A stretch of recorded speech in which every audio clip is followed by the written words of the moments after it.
There is a space where his hand should be, a silence where her words should be. The choice has been made, and now it calls them forward. He then sent the gown forward. Gongsun Lu E clenched her teeth and pushed out with her feet against the rock face. Her body flew up into the air, and she heard the noise from the flapping gown and stretched out her hands towards it. Her right hand grabbed the lower half of the gown, but her left hand grabbed thin air. As soon as Yang Guo felt his arm go heavy, he immediately swung the gown towards the cave. He was afraid that she would slip, so he quickly leapt over to her and lightly grabbed her waist, holding her steadily by the cave entrance. Gongsun Lu E was delighted and called out, "Brother Yang, that was a great idea." Yang Guo laughed. "We don't know what kind of vicious beasts are hiding in this passageway. We'll just let fate decide." He then bent his body and went into the cave. Lu E handed the dagger to Yang Guo and said, "You take it." Yang Guo gave her the gown and she covered her body with it. The cave was extremely narrow. The two of them could only go through it on their hands and knees. The dampness from the crocodile pool caused the cave floor to be damp and slippery, and the stench was extremely unpleasant. Yang Guo crawled along and laughed. "This morning we were enjoying the beauty of the passion flowers. Flowers were everywhere, birds were singing, and we were surrounded by fragrant scents. After just a few hours, the scenery has changed to this. I really have caused you great trouble." Lu E said, "How can it be blamed on you?" After crawling along for a while, the passageway gradually became higher and they were able to walk along it. They walked for a very long time, but still they did not reach the end. The ground became flatter and flatter. Yang Guo laughed. "Looks like our bitter experience is turning to joy. We're slowly reaching safety." Lu E sighed and said, "Brother Yang, I know you're not feeling in the best of spirits, but you don't have to try to cheer me up." Before she finished her words, there was a sudden laugh from the left up ahead. "Ha ha ha ha ha ha." What they heard just now was definitely laughter, but it sounded sad. Within the ha ha ha ha sound there was mourning and sorrow. Yang Guo and Gongsun Lu E had never heard a sound like this. It didn't sound like calls or laughter. There was also the fact that they were deep down in a cave in complete darkness and weren't prepared for such a noise. This was much more frightening than coming upon some kind of vicious beast. Though Yang Guo was brave, he couldn't stop himself from jumping. His head bumped into the roof of the cave painfully. Gongsun Lu E was so scared that she broke out in a cold sweat with goose bumps all over and hugged his legs. The two of them didn't know what to do. They didn't dare to advance or retreat. Lu E whispered, "Is it a ghost?" She said these words very quietly, but after these words the same voice called out, "Yes, I'm a ghost, ha ha ha ha." Yang Guo thought, since they called themselves a ghost, this person isn't one. So he said loudly, "I am Yang Guo, and along with me is Miss Gongsun. The two of us have run into some danger and we're just trying to find a way to escape it. We have no ill intentions." That person interrupted, "Miss Gongsun? What Miss Gongsun?" Yang Guo said, "The daughter of Valley Master Gongsun, Gongsun Lu E." No further sound came. It was as if that person had suddenly disappeared without a trace. When that person was howling out with their cry that wasn't a cry and a laugh that wasn't a laugh, the two of them were extremely frightened. But they were even more frightened after this sudden silence in the darkness. The two of them clung to each other, not daring to make a single move. After a long time, the person suddenly shouted out, "What Valley Master Gongsun? Is it Gongsun Zhai?" The words were filled with anger, but they could now clearly tell it was a woman's voice. Gongsun Lu E plucked up her courage and said, "My father's name is indeed Zhai. Does old senior know my father?" The person chuckled coldly and said, "Do I know him? Haha, do I know him?" Lu E did not dare to interrupt and just kept silent. After a while, the person shouted, "What's your name?" Lu E said, "Junior's name is Lu E, the Lu green as in red and green, E calyx as in the calyx of a flower." The person gave a hang grunt and asked, "What is your birth date?" Lu E was afraid that this person was asking for her birth date because she wanted to use witchcraft to harm her. She whispered in Yang Guo's ear, "Should I say it?" Before Yang Guo could reply, the person chuckled and said, "You're 18 this year, your birthday is on the 3rd day of the 2nd month, and you were born at the Sioux hour 7:09 p.m., correct?" Gongsun Lu E was shocked and called out, You, how do you know?" Suddenly she was filled with an indescribable feeling. She knew that this person would not harm her, and she brushed past Yang Guo hurrying forward. After turning 2 bends, her eyes were suddenly dazzled by the light. Before her, she saw a half-clothed granny sitting on her knees on the floor, her face full of anger and with a great presence. Lu E gasped and stood there stunned. Yang Guo was afraid that she was in danger and quickly hurried after her. He saw that the old granny was sitting in a natural grotto. There was a large 10-foot wide hole in the roof, which allowed sunlight in that came from over 1,000 feet above. Most likely she accidentally fell down into the hole and couldn't get out. This grotto was deep underground. Even if one called and shouted, a passerby may not hear them. What really was extraordinary was that she was actually still alive after falling from so high. He saw many date trees in the places where the sunlight reached. Could it be that she somehow landed on the trees just right, saving her life in the process? He saw that she only had tree bark and leaves to cover herself up with. She must have been trapped in this grotto for years, so long that her clothes have all been worn to shreds. The granny ignored Yang Guo completely and just looked up and down at Lu E. Suddenly she gave a bleak laugh and said, "Miss, you have grown up beautifully." Lu E returned the compliment with a smile and went forward to greet her. "How do you do, old senior?" The granny faced the sky and laughed with her neither cry nor laughter howl. She said, "Old senior, ha ha, I'm great, ha ha ha ha." After she said this, anger filled her face. Lu E did not know how she offended her by saying these respectful words. She was very frightened and looked back at Yang Guo for help. Yang Guo knew that it would be unavoidable for the granny to lose her mind after being stuck down here for such a long time. He shook his head towards Lu E and smiled a little, trying to say that there was no need to treat her seriously. He studied the terrain, trying to think of a plan to get out. Though the hole in the roof of the grotto was high, with his lightness kung fu, it might not be an impossible task if he took the risk. But Lu E was just concentrating on the granny. She saw that most of her hair had fallen out and was almost completely bald. Her face was full of wrinkles, but her eyes were still full of vigor. The granny was looking at Lu E without blinking too. The two of them stared at each other, ignoring Yang Guo. After looking at her for a while, the granny said, "You've got a red birthmark on your waist on the left side, haven't you?" Lu E was shocked and thought, "Even father may not know about my red birthmark. How does this granny know about this? She also knows my birthday and time. It looks like this granny has a deep tie with my family." So she said softly, "Granny, you must know my father and my dead mother, isn't that right?" The granny was startled and said, "Your dead mother? Ha ha, of course I know her." Her tone suddenly became stern and shouted, "Have you got a birthmark on your waist? Quickly let me take a look. If you're lying, I'm going to kill you right where you're standing." Lu E turned her head and looked at Yang Guo, her face blushing. Yang Guo quickly turned away and kept his back towards her. Lu E took off her gown and uncovered her white, gleaming waist. Indeed, there was a red thumb-sized birthmark on her waist. The red and white contrasted each other, like a red plum in the middle of a field of snow, looking extremely adorable. The granny just took one look and she trembled all over. Her eyes were filled with tears and she opened her arms, calling out, "My precious, mother has been thinking about you bitterly." Lu E looked at her expression and suddenly her natural instincts were stirred. She threw herself on her and cried, "Mother, mother." Yang Guo was startled when he heard one of them call out, "My precious," and the other call out, "Mother."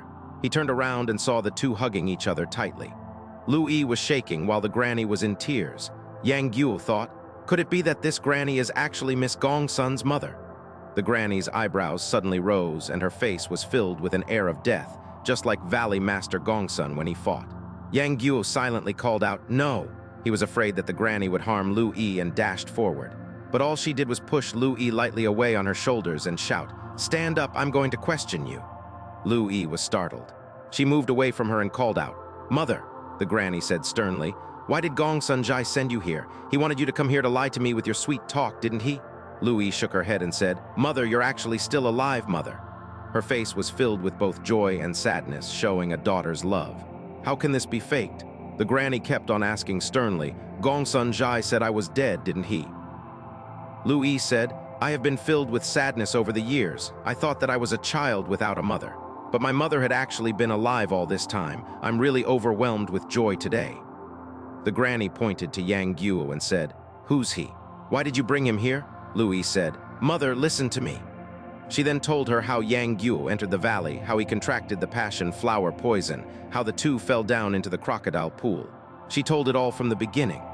But she kept the matter of Valley Master Gongsun marrying Xiao Longnu from her in case her mother would be disturbed by this and break out in a jealous rage. Whenever Lu E was unclear on something, the granny would ask her carefully about it. Apart from the matter about Xiao Longnu, Lu E did not keep anything from her. The more the granny heard, the more peaceful she became.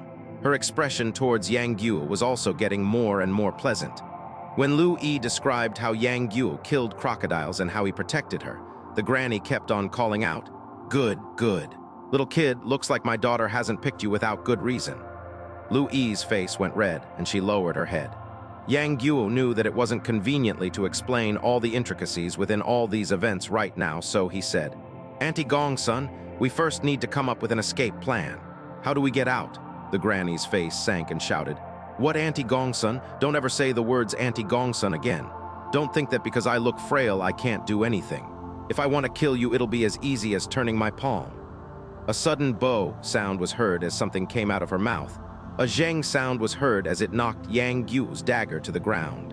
Yang Guo felt his arm tremble severely. His 5 fingers couldn't hold on, and the dang sound heard was the dagger striking the floor. Yang Guo leapt backwards in shock. He saw that there was a date stone by the dagger, spinning around on the floor. He was still in shock as he thought, "With the force that I gripped the dagger with, even if it was Jinlun Fawang's golden wheel, Derba's golden rod, or Valley Master Gongsun's jagged saber, they wouldn't be able to knock the dagger out of my hands." Though I wasn't prepared, this granny just spat out a date stone from her mouth to do this. This person's martial arts really are awesome. Lu E saw his face change color, and she quickly said, "Brother Yang, my mother won't harm you." She went over to him and tugged his hand. She turned to her mother and said, "Mother, tell him how to greet you. He doesn't know yet." The granny laughed and said, "Fine, this old woman's name will never change. The people of Jianghu call me the Iron Palm Lotus Q Kaienchi. What should you call me? Haha, shouldn't you be kowtowing to me and calling me mother-in-law?" Lu E quickly said, "Mother, don't you know there's nothing between brother Yang and I, He just has good intentions towards me and nothing else." Q Kaienchi said angrily, "Nothing else? Nothing between you? Where are your clothes? Why have you only got underwear on? Why are you covered by his gown?" She suddenly pitched her voice up and screamed, "If the one named Yang is thinking about being shameless like that Gongsun Zhai, I'm going to make sure that he dies without a complete corpse.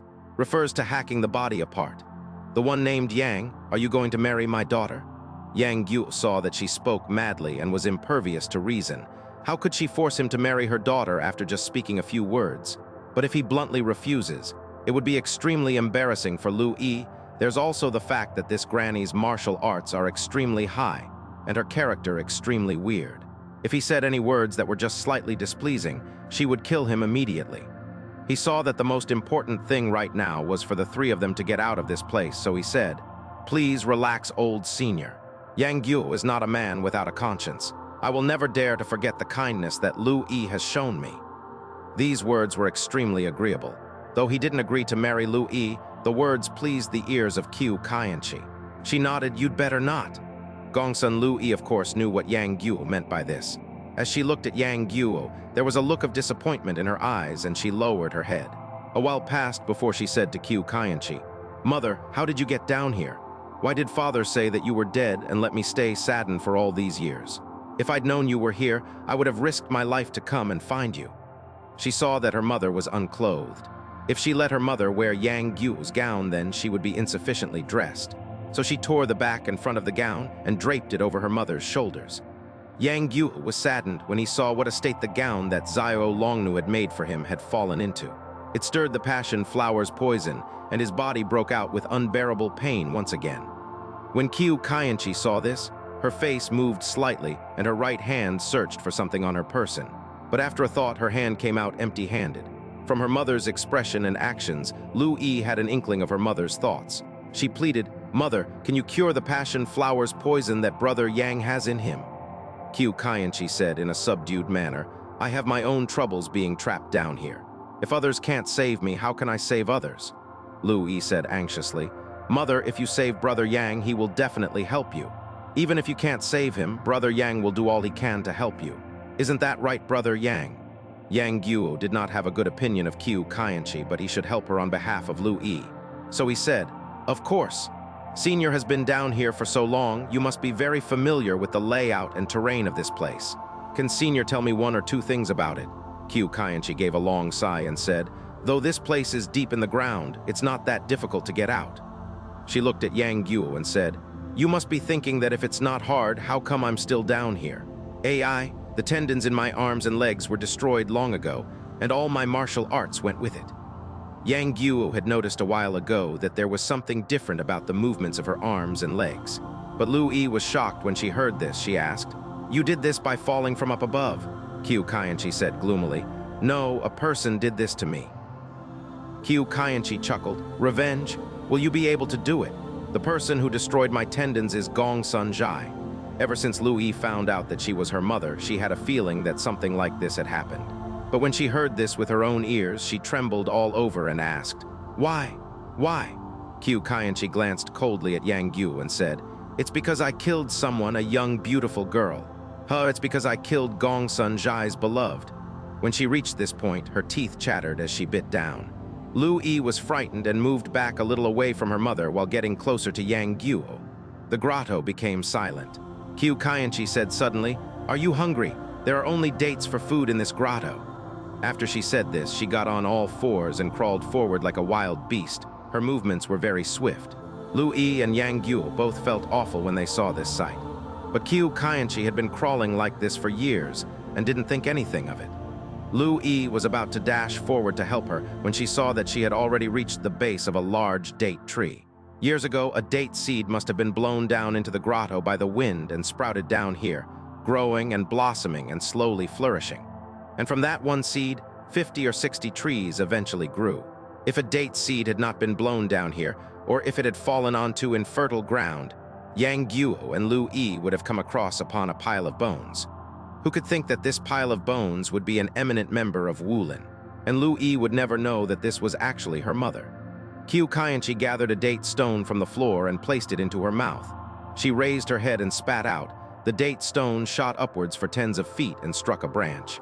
The branch swayed, and tens of dates rained downwards from the branch. Yang Guo nodded and thought. So after her tendons were ruined, she managed to learn this great date stone spitting skill. The saying, "Heaven never seals off all its exits," isn't a lie. His spirits were roused as he thought about this. Lu E picked up the dates from the floor and divided them up for her mother and Yang Guo to eat. She ate a few herself as well. In the middle of this underground grotto, she was serving her mother and acting just like a little hostess. Qiu Kaianchi has endured one of the most tragic experiences in anyone's life. Hate had been gathered up in her heart over the last 10 years. Even if she wasn't a hot-tempered person and was a peaceful, kind-natured woman, she would still have changed into this unreasonable person. But a mother's love is a natural instinct. When she saw the daughter she had been thinking about night and day had grown into such a beautiful girl, her temper was calmed. The warmth of her love towards her daughter was gradually stirred, and she asked, "What has Gongsun Lu been saying about me?" Lu E said, "Father has never talked about mother. When I was little, I asked if I looked like my mother. What illness did mother die of? Father would suddenly break out in a temper and scold me for a while, telling me not to bring this up ever again. A few years later, I asked him again, and once again he shouted at me." Qiu Kaianchi said, "What were you thinking?" Tears formed in Lu E's eyes, and she said, "I thought that my mother must have been a beautiful, gentle woman and father loved you deeply. Whenever other people mentioned you, he would be extremely upset and sad. From then on, I didn't dare to ask him about you again." Qiu Kaianchi chuckled and said, "You must be extremely disappointed. Your mother isn't a beautiful and gentle woman, but a vicious, cruel, and ugly old hag. If you knew about this, I think you would rather not see me." Lu E stretched out her arms to hug her around the neck and said tenderly, "Mother, you're how I imagined you would be." She turned to Yang Guo and asked, "Brother Yang, my mother is beautiful, isn't she? She treats me well and she treats you well, right?" Her words were filled with sincerity. In her heart, she looked upon her mother as the greatest woman in the world. Yang Guo thought, "She might have been beautiful when she was younger, but how can you say that she's beautiful now? You're right when you said that she treats you well, but she might not have any good intentions in her heart towards me." But since Lu E asked like this, he could only reply, "Yes, you're right." His tone was not anywhere near as sincere as Lu E's. Qiu Kaianchi knew it straight away when she heard it. She thought, "Heaven has pitied me and has given me the chance to see my daughter again. Though she is filled with respect and love for me now, it would be difficult to ensure that it will be like this forever. I need to tell her about all the bitterness and wrong that I've suffered." So she said, You asked, how did I get here? Why, Gongsun Lu said that I died. Sit down, I'll tell you all about it." Qiu Kaianchi said slowly, "Gongsun Lu's ancestors were officials in the Tang court. Later on, because they wanted to avoid the troubles of the court, they decided to reside here in this secluded valley. His ancestors worked as military officials, and his family's martial arts can be classed as a respectable skill. But his real advanced martial arts were taught to him by me.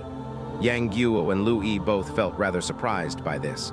Qiu Kaienchi said proudly, "You two are still young, of course you wouldn't understand the principles within them. The Iron Palm clan chief, the Iron Palm water floater Qiu Kaienren is my brother. Yang Guo, tell Lu E about the Iron Palm clan." Yang Guo was startled and asked, "The Iron Palm clan? I'm not very knowledgeable. I really don't know what the Iron Palm clan is." Qiu Kaienchi scolded him, "Little punk, you dare tell lies in front of me. The Iron Palm clan is famous throughout the world. Along with the Beggar clan, were classed as the world's two greatest clans. How can you not know?" Yang Guo said. "Junior has heard of the Beggar clan before, but the Iron Palm clan." Qiu Kaienchi was exasperated and scolded. "Ha ha, you've practiced martial arts and you don't even know anything about the Iron Palm clan." Lu E saw that her mother's face had reddened with anger. She interrupted and tried to persuade her. "Mother, brother Yang is not even 20 yet. He has studied with his master deep in the mountains ever since he was young. Of course, there are things about the Wulin that he doesn't know." Qiu Kaienchi ignored her and kept on grumbling. 20 years ago, the Iron Palm clan was indeed very famous. But at the second Mount Hua competition, the Iron Palm chief Iron Palm water floater Qiu Kaienren entered religion and the tutelage of the Reverend Yiding. The Iron Palm clan dispersed immediately after that. When the Iron Palm clan was dispersing, Yang Guo had just been born and no one had ever mentioned the clan to him before, so naturally he wouldn't know anything about it. His mother Mu Nyansai had actually lost her virtue to his father Yang Kang on Iron Palm Peak. His mother became pregnant and Yang Guo was conceived. Now as Qiu Kaienchi talked about this, his eyes stared, not knowing how to reply. Qiu Kaienchi had been in the Passionless Valley for almost 30 years. She has not heard about the changes in the Wulin world. She just knew that the Iron Palm clan had been famous for hundreds of years, so they must be flourishing even more at the present time. But now she heard that Yang Guo hadn't even heard of the 3 words, Iron Palm clan, before. Of course she would break out in a thunderous rage. Yang Guo was being insulted and cursed at for no reason at all. At first he forced himself to take it, but as it went on, the insults were beginning to go too far. He was starting to get angry and was about to answer back when, just as he was going to open his mouth, he saw Lu E staring at him. Her eyes were filled with tenderness and her face was looking apologetic. Yang Guo's heart softened and his face showed a helpless expression. He was beginning to feel contented as he thought, "The worse your mother treats me, the better you treat me." The old bat's words just brush past the ears, while the beauty's warmth goes to my heart. His brain became active as his heart relaxed. Suddenly he thought, Miss Wanyan Ping's martial arts appeared to be of the same school as Gongsun Zhai. She also said that she practiced the Iron Palm. She must have some kind of connection with the Iron Palm clan. He closed his eyes and recalled that when Wanyan Ping fought Yelu Qi, he could remember about 70 or 8% of it. When he fought Gongsun Zhai just a few hours ago, his attacks and form were even clearer in his mind, and he called out, "Ah, I remember." Qiu Kaienchi said, "What?" Yang Guo said, 3 years ago I saw an extraordinary Wulin senior battle 18 men from the world of Jianghu. He fought them all empty-handed. In the end, he seriously injured 9 of them and killed the other 9. I heard this great person say that he was from the Iron Palm clan." Qiu Kaienchi asked quickly, "What did this person look like?" Yang Guo made it up as he went along and said, "This person was bald and was around 60 years of age. His face glowed and he was tall. He wore a green gown and said his surname was Qiu." Yang Guo thought, "Crap," but his face remained unmoved and he laughed. "There's no need to rush me. I didn't say this person was your brother. Could it be that everyone who's named Qiu is your brother?" Qiu Kaienchi could say nothing after this rebuttal and asked, "What were his martial arts like?" Yang Guo stood up and performed a few fists of Wanyan Ping's mixed up with the form and palms of Gongsun Zhai. Eventually he became more and more fluid in his actions, and the grotto was filled with elegant palms and powerful punches. Though his stances were slightly wrong, it was somewhat better than the original palm techniques of Wanyan Ping. His natural movements covered up all the places that were out of form with Wanyan Ping's techniques. His hand and leg movements were tight and complete, and whenever he sent out a palm, he would deliberately put extra effort in it to make it more vicious. Qiu Kaienchi watched with great joy. She called out, "Air, air, That's the martial arts of our Iron Clan palm, watch carefully. Yang Guo performed these stances with Qiu Kaienchi pointing out the stances and explaining the lethal aspects of them from the side. Yang Guo was amused and thought, if I carry on any longer, she'll see through me. He then stopped and said, at this point, the Wulin Senior had won and there wasn't a need to carry on. Qiu Kaienchi was delighted and said, you've remembered a lot of the stances wrongly. Your hand movements are incorrect as well. But to perform it as you did is really something that is difficult to do. What was the name of this Wulin Senior? What did he say to you? Yang Guo said, this extraordinary person's movements were like a divine dragon. After he won, he flew away. I just heard from the remaining 9 injured men and they were blaming themselves saying, how could we give trouble to Master Qiu of the Iron Palm clan? Weren't we signing our own death warrants? Qiu Kaienchi said with delight. That's right, the one named Qiu is most probably a disciple of my brother. Qiu Kaienchi loved martial arts, but for the last 10 years she hadn't been able to move her arms and legs freely. Now, as she saw Yang Guo perform her clan's martial arts, she was thrilled and was itching to have a go. She then started to lecture the two about her clan's palm techniques and lightness kung fu. Yang Guo was anxious to get out as quickly as possible so he could deliver the antidote to Xiao Longnu, though what he heard was advanced and refined martial arts that would benefit him. When he thought about the suffering of Xiao Longnu, how could he keep a frame of mind for learning martial arts? He then signaled to Lu E with his eyes. Lu E understood and said, Mother, why did you teach father martial arts? Qiu Kaienchi said angrily, call him Gongsun Zhai, why father this and that? Lu E said, yes, mother, please go on. Qiu Kaienchi said with hate in her voice, ha! After a while she continued, this happened 20 years ago. My 2 brothers got into an argument. Lu E interrupted, I've got 2 uncles. Qiu Kaienchi said, don't you know? Her tone became stern with a hint of scolding. Lu E thought, how would I know? She replied, no one's ever told me before. Qiu Kaienchi sighed and said, you really don't know anything, pitiful.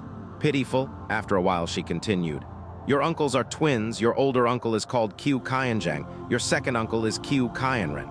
Their voices, figure, and faces were the same, but the two's characters and fate were very different. Second brother's martial arts are extremely high, but first brother's martial arts were very ordinary. Second brother taught me martial arts, but first brother and I were a lot closer to each other. Second brother was the chief of the Iron Palm clan. He had many clan matters to deal with and was busy with his own martial arts, so we saw very little of each other. When he taught me martial arts, he was strict and didn't say much to me. But first brother was very close to me. He would say, sister this and sister that. Later on, when the two argued, I sided with first brother. Lu E said, Mother, what did the 2 uncles argue about? Qiu Kaienchi's face suddenly showed a hint of a smile and said, this matter is not serious but not too insignificant either. It's just that my second brother was too obstinate. When second brother became the chief of the Iron Palm clan, his name, Iron Palm Water Floater Qiu Kaienren, was famous throughout the world of the Wulin.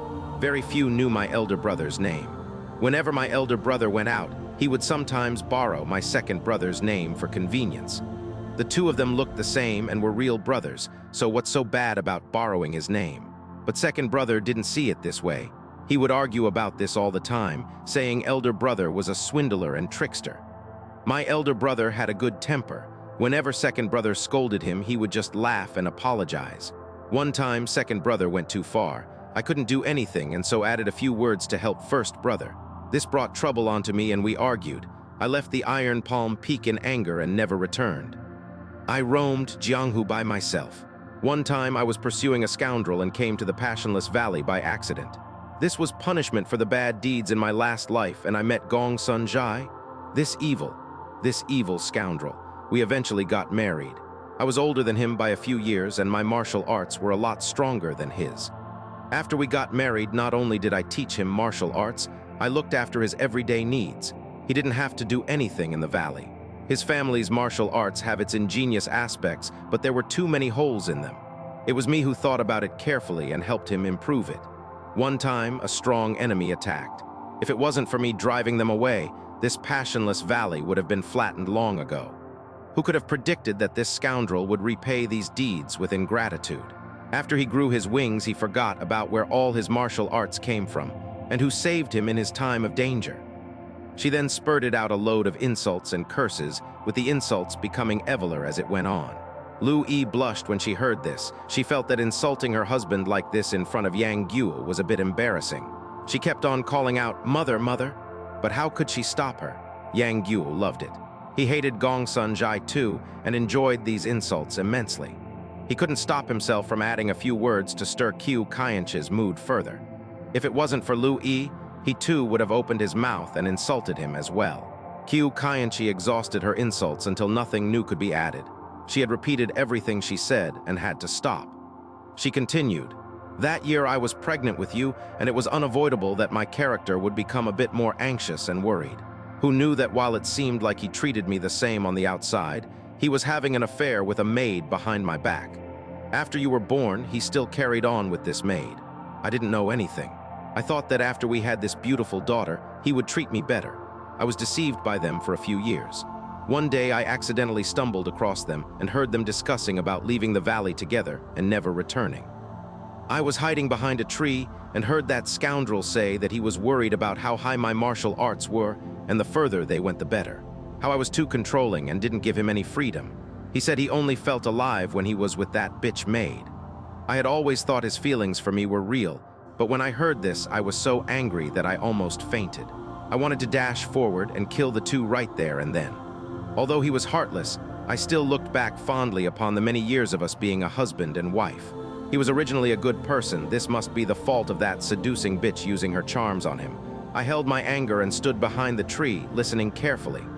Lu E asked, "What was the young maid called? Was she beautiful?" Qiu Kaienchi said, "Crap, beautiful my arse." This maid seduced him through her words. Whatever the bastard said she agreed with, and she would sweet-talk him saying that he was the greatest man on this earth, that he was a great hero. That bitch was called Rower. That Gongsun Lu E with his sinful ancestors, what stance or form of his that I don't know? He's a great hero. He's not even worthy to be a follower of my big brother. If he tried to pour wine for my second brother, he would be kicked out on his butt." By this point, Yang Guo was beginning to feel a little sympathy for Gongsun Lu E. He thought, "It must be because you were too controlling, and that your looking down on him was what forced him to finally fight back." Lu E was afraid that her mother would break out in another bout of non-stop cursing, so she asked quickly, "Mother, what happened then?" Qiu Kaienchi said, "The two animals had decided that in the morning on the third day, they'll meet there again and leave together. They said that in the 2 upcoming days, they'll need to be extremely careful and not leave any clues as to what they were doing in case I found out." The two then continued on with talking rubbish. The bitch looked at the bastard captivated, as if she were looking at someone more important than the emperor, revering him more than gods and goddesses. That bastard felt proud of himself. He kept on praising himself and then hugged and touched that slut. Their shameless actions almost angered me to death right there and then. Early on the third day, I pretended to meditate in the meditation chamber while Gongsun Lu E came over and peeked in a few times through the window. I waited for him to leave and then utilized my lightness kung fu and rushed to their meeting place. That bitch had arrived there before him. Without saying a word, I grabbed her and tossed her into a passion flower thicket. Yang Guo and Lu E both gasped. Qiu Kaienchi glanced at them and continued. After a while, Gongsun Lu E arrived. There is no need to describe the panicky state he was in when he saw Rower rolling about and crying out in pain in the passion flowers. I leaped out from behind the tree and held him with my 2 hands, then threw him down into the thicket as well. The valley has an antidote to the passion flower poison that had been passed down from generation to generation. It is called the passionless pill. Gongsun Lu E struggled and picked himself up. He then helped that slut off the ground and rushed to the pill room, wanting to get the passionless pill to cure their poison. "Haha, guess what they saw?" Lu E said. "Mother, what did they see?" Yang Guo thought. "You must have destroyed all the passionless pills. What else could it be?" Qiu Kaienchi did indeed say, "Haha, when he got to the room, he saw a bowl filled with frosty arsenic water and hundreds of passionless pills soaking in the bowl. If he wanted to take the passionless pill, he would have to take in the poison of the frosty arsenic water. If he didn't take it, he would still die. The method of producing the passionless pill is a family secret. It is extremely difficult to get all the precious herbs and medicines to produce them. To make a batch of passionless pills requires the spring dew and autumn frost. It will take 3 years to make." He then rushed to the meditation chamber and begged on his knees for their lives. He knew that I would muse over on our marriage and wouldn't destroy all the pills, keeping some just in case. He struck himself across the face many times. He cried and swore that if I spared the two of them, he would send Raour away and never see her again. And he said he would never dare to do such a thing again. As I heard him beg, his mouth kept on talking about Raour. I was angry and took out a passionless pill and put it on the table. I said, "There is only one passionless pill left. Only one of you can live. You know that it would be of no use if you each take half. You decide whether you want to save her or save yourself." He immediately took the pill with him and hurried to the pill room. I followed after him. By that time, the bitch was in unbearable pain and was rolling about on the floor. Gongsun Lu said, "Raour, go in peace, I'll follow you in death." He then drew out a sword. When Raour saw how loving he was, she was extremely touched and said, "Good, good, we'll be a husband and wife in the underworld." Gongsun Lu pierced her chest with the sword and killed her. I was outside the pill room looking in through the window and was slightly alarmed. I was afraid that the second move will go for his throat. When he raised the sword, I was about to call out to him to stop. But then I saw him wiping the blood away from his sword on Raour's body before putting the sword back into its sheath. He turned to the window and said, "Sister Kai, I'm willing to repent. I've killed that bitch with my own hands, just spare me."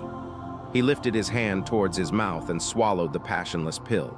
This wasn't something that I had expected, but since it had ended this way and he was repenting sincerely, I was very pleased. He then planned a feast to apologize to me. I scolded him for a while and he kept on saying that he deserved to die, and he swore hundreds of poisonous oaths, saying that he would never betray me again.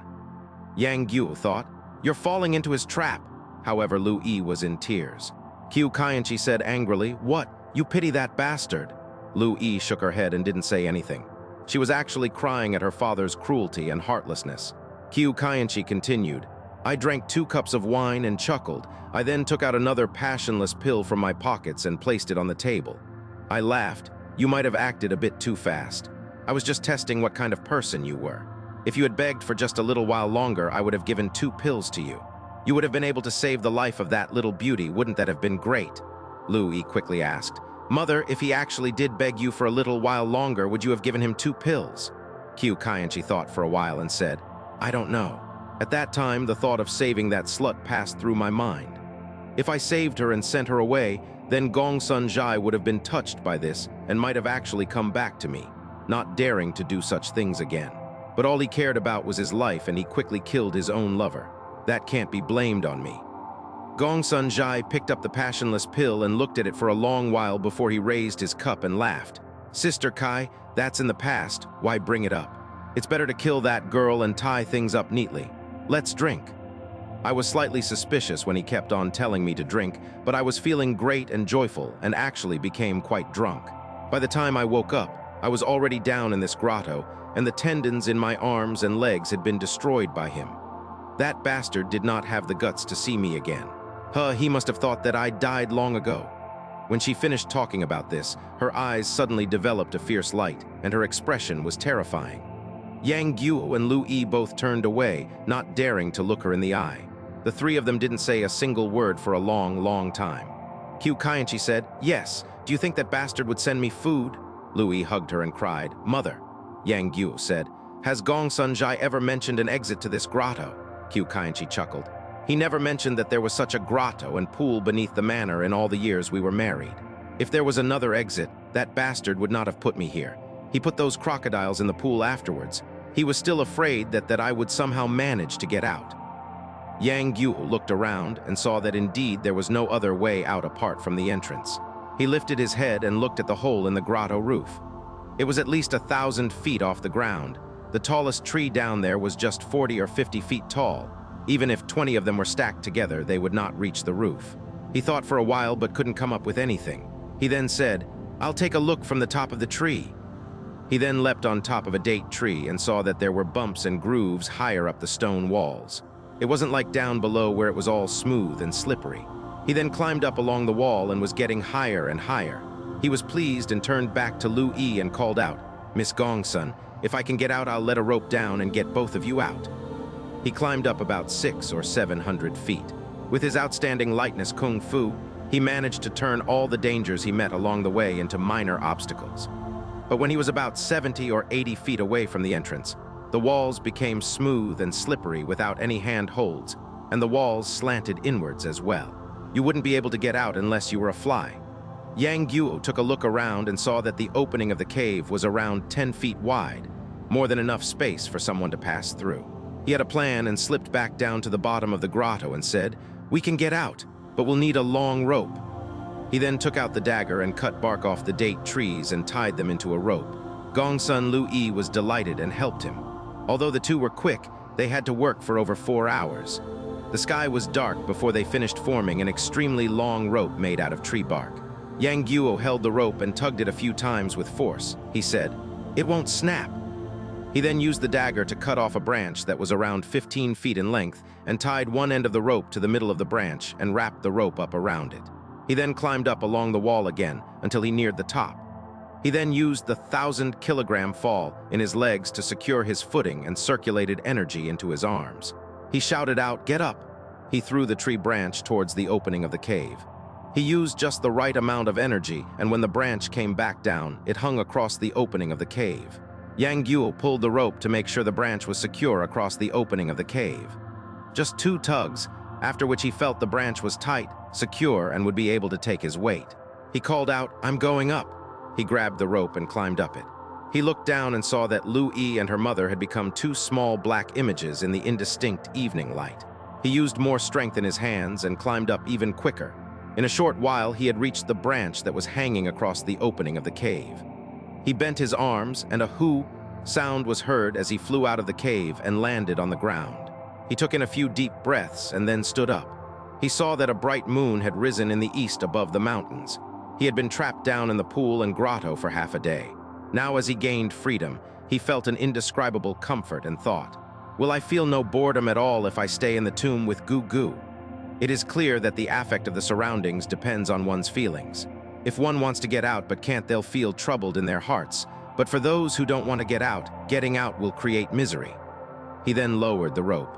As soon as Qiu Qianqi saw Yang Guo climb out of the cave, she cursed at her daughter, "Stupid girl, how can you let him get out by himself? Why would he still be worried about us once he gets out?" Lu E said, "Mother, relax, brother Yang is not that sort of person." Qiu Qianqi said angrily, "All men are the same. What good men are there?" Lu E's face went red and said, "Mother, what are you trying to say? I don't understand." Qiu Qianqi was even angrier and said, "If you don't understand, then why did your face go red?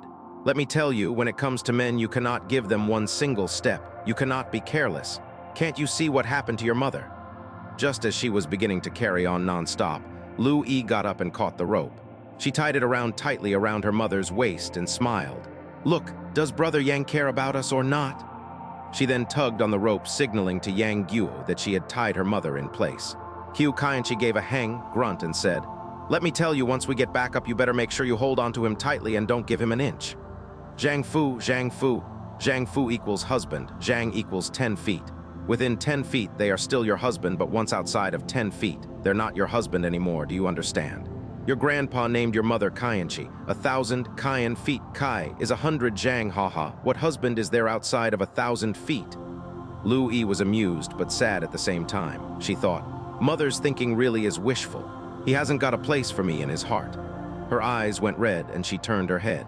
Qiu Qianqi was just about to say something when she felt the rope around her waist tighten and her body lifted upwards slowly into the air. Lu E looked at her mother, and although she knew that Yang Guo would immediately lower the rope to rescue her, she was alone in this grotto all by herself for the time being and started to tremble with fear. Yang Guo pulled Qiu Qianqi out of the cave and untied the rope from her waist. He lowered the rope down for a second time. Only after wrapping the rope around her waist did Lu E relax a little. She pulled on the rope and felt it tighten around her waist. Her body rose up into the air. She saw that the date trees at the bottom of the cave were getting smaller and smaller, while the stars above her were getting brighter and brighter. Just a few more tens of feet, and she would be able to get out of the cave. Suddenly, she heard someone shout out from the opening, followed by the rope getting loose, and her body fall straight back down. What chance is there of staying alive while dropping hundreds of feet? Lu E screamed and almost fainted. She felt her body plummeting downwards but could do nothing about it. Yang Guo was pulling Lu E up and saw that he was about to bring her out when suddenly he heard footsteps from behind him. Someone had actually come to attack him from behind. He was extremely startled by this.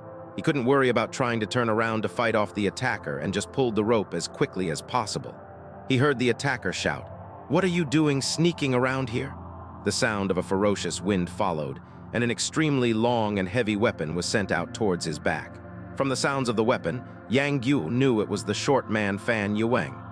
With this danger, he could only return his left hand and push the staff away, dispersing the force of this attack. Fan Yueng couldn't see Yang Guo's face in this darkness, but knew that his opponent was highly skilled.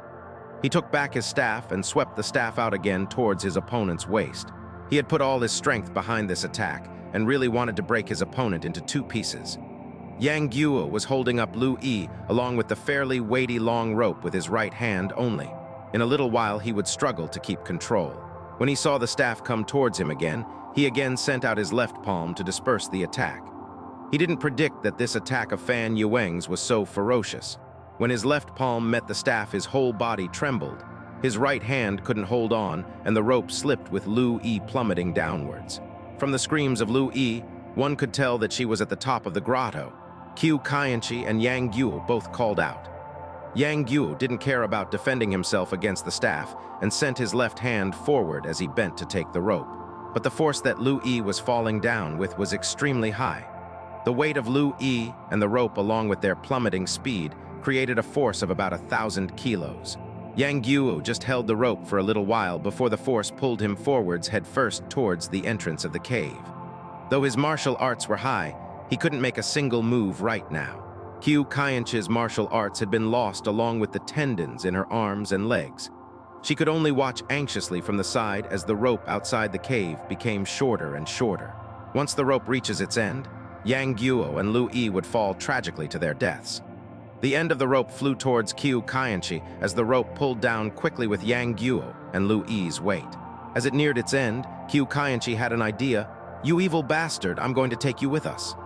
She made sure of her aim and struck the rope. Though there wasn't much force behind the push, she managed to get the direction right and made it wrap around Fan Yueng's waist tightly a few times. Fan Yueng felt the rope around his waist tighten and quickly used the 1,000-kilogram fall to steady himself. But he had both Yang Guo's and Lu E's weight to contend with along with their plummeting force. It brought him step by step closer towards the cave entrance. Fan Yueng saw that just another step forward and he too would fall into the cave. With this shock, he quickly held the rope with his left hand and braced himself against the cave with his right hand. He gave a shout as he used the cave for support and actually managed to stop the rope. At that time, Lu E was just a few tens of feet off the ground. She really was a hair's breadth away from death. The most powerful force is the force of a falling object. A little stone falling from such a height would have tremendous force in it. By the time Fan Yueng had exerted all his strength to oppose the falling force, his hands only had 200 or so kilos to contend with. This was nothing to him. His right hand held the rope, and he moved his left hand towards his waist to untie the rope to let his enemy fall, when suddenly he felt a subtle pain on his back.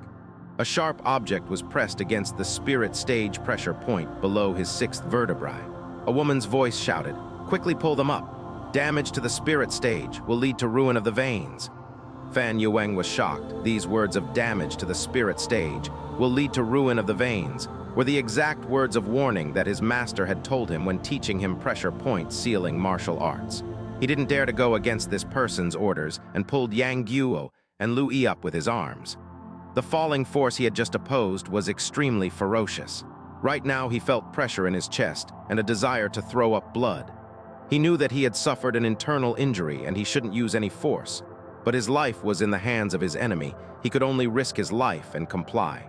He pulled Yang Guo up very easily and then felt his chest widen. His limbs became limp and he threw up blood violently before falling down onto the ground.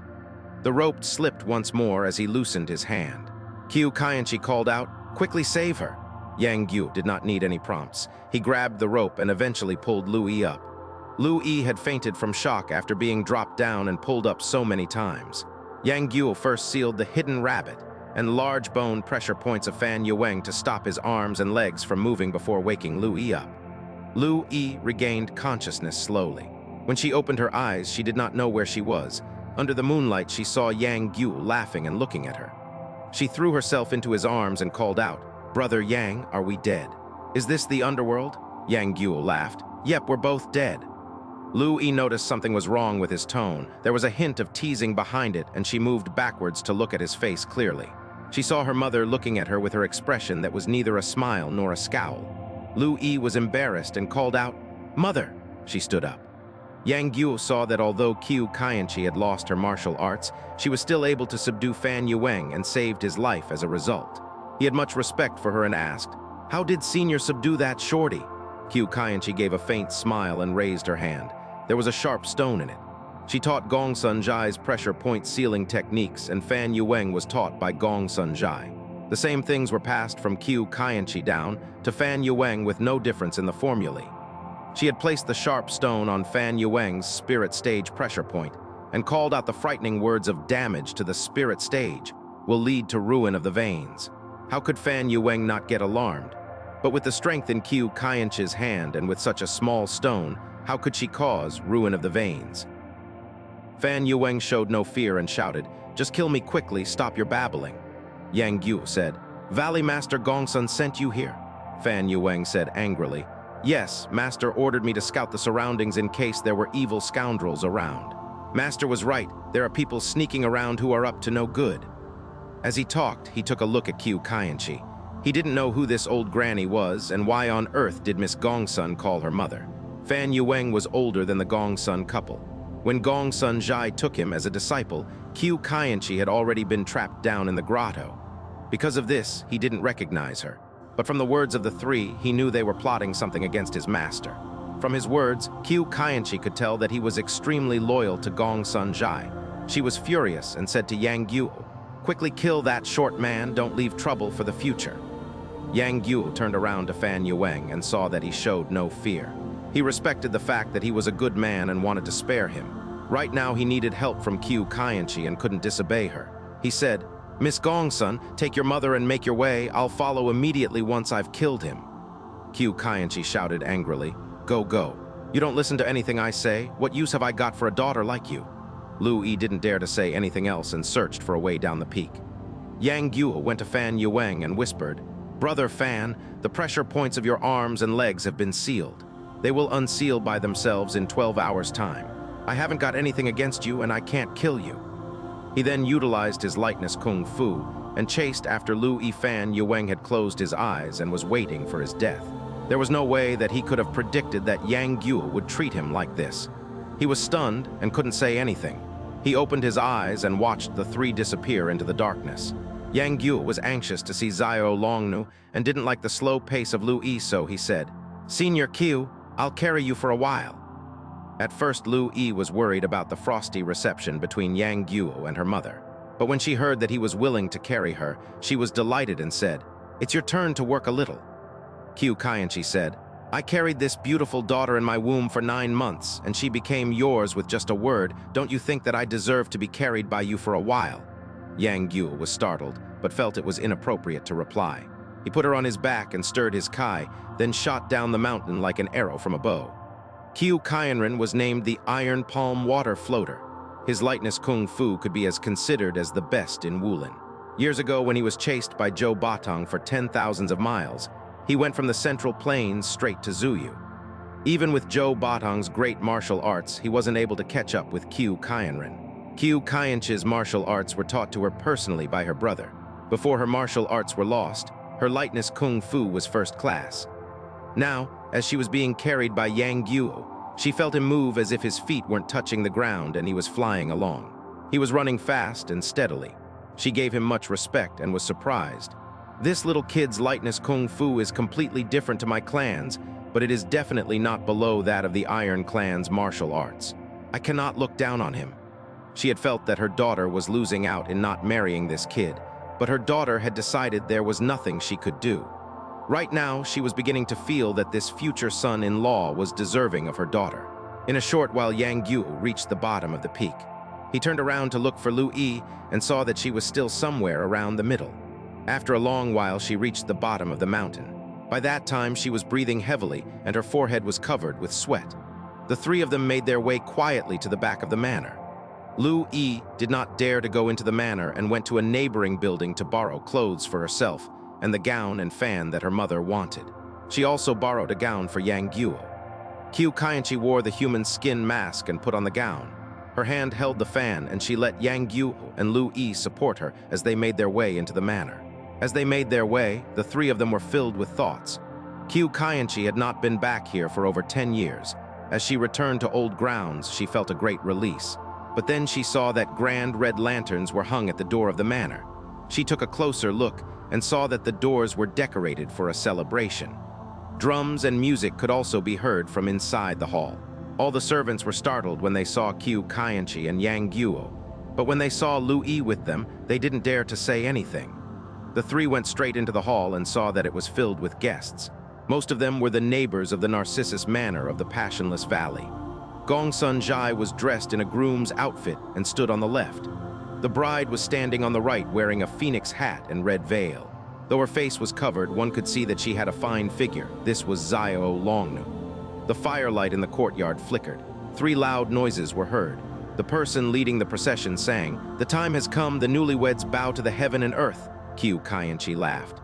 It made the candlelight flicker and tiles of the house tremble. She said clearly, "If the newlyweds bow to the heaven and earth, what about the wed of old?" Though the tendons in her arms and legs were snapped, her internal energy was not affected. She had nothing to do in the grotto and practiced bitterly night and day. Her 10 years of cultivation was superior to those who have cultivated for 20 years. As these words were shouted out, the ears of all the people in the room rang. The room darkened as 10 or so candles went out. Everyone was shocked and all turned their heads.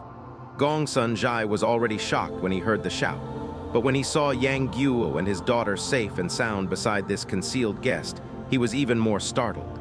He shouted, "Who's this guest?" Qiu Kaianchi tightened her throat and chuckled.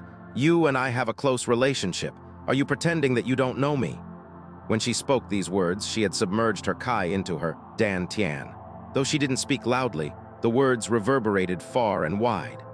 Mountains surrounded the Passionless Valley, and after a while the echoes came back with repetitions of "You don't know me. You don't know me." Jinlun Fawang, Yin Kexi, and Xiaoxiang Zai and the others were watching the procession from the side. When they heard Qiu Kaianchi's voice, they knew that an eminent person had arrived, and everyone looked at each other. Gongsun Lu E saw this person was wearing a coarse grass linen gown and was holding a fan. The description of his brother-in-law Qiu Kaianren from his wife matched this person, and this person's internal energy was amazing. But the face looked odd.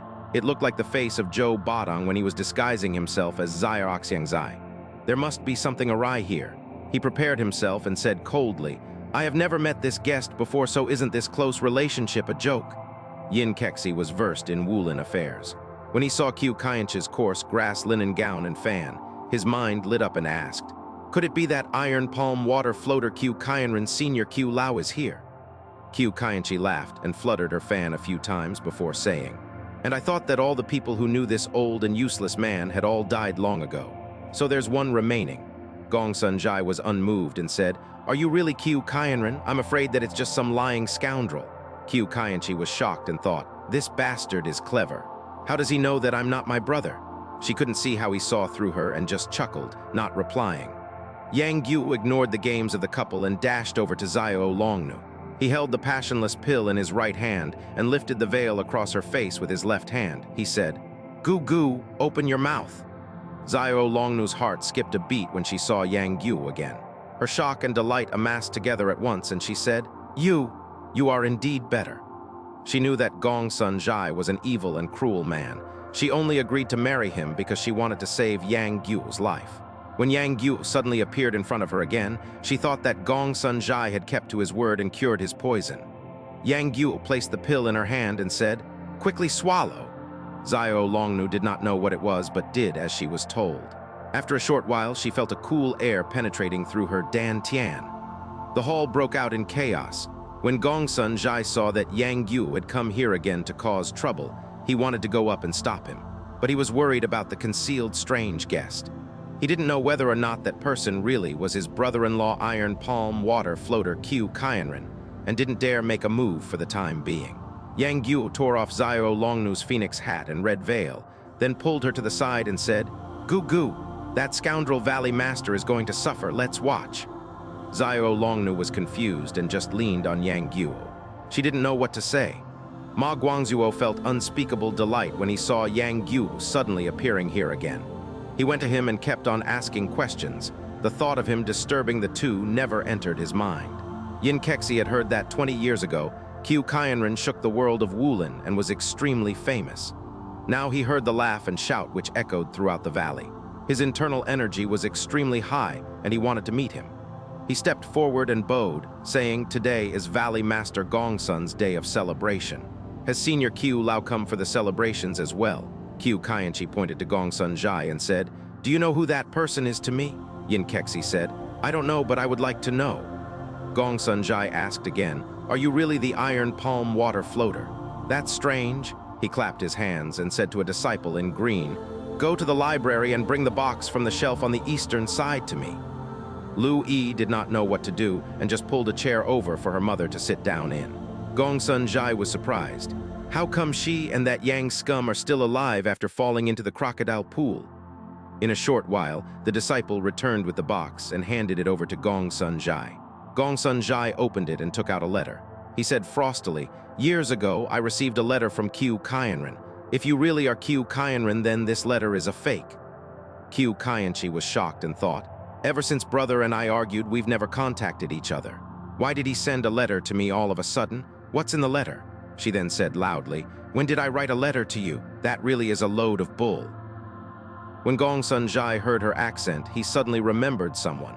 He was shocked and his back broke out in a cold sweat, but he immediately thought, "It can't be, it can't be. She died long ago in that grotto, she's just a pile of bones now. But who exactly is this person?" He opened the letter and read it out loud.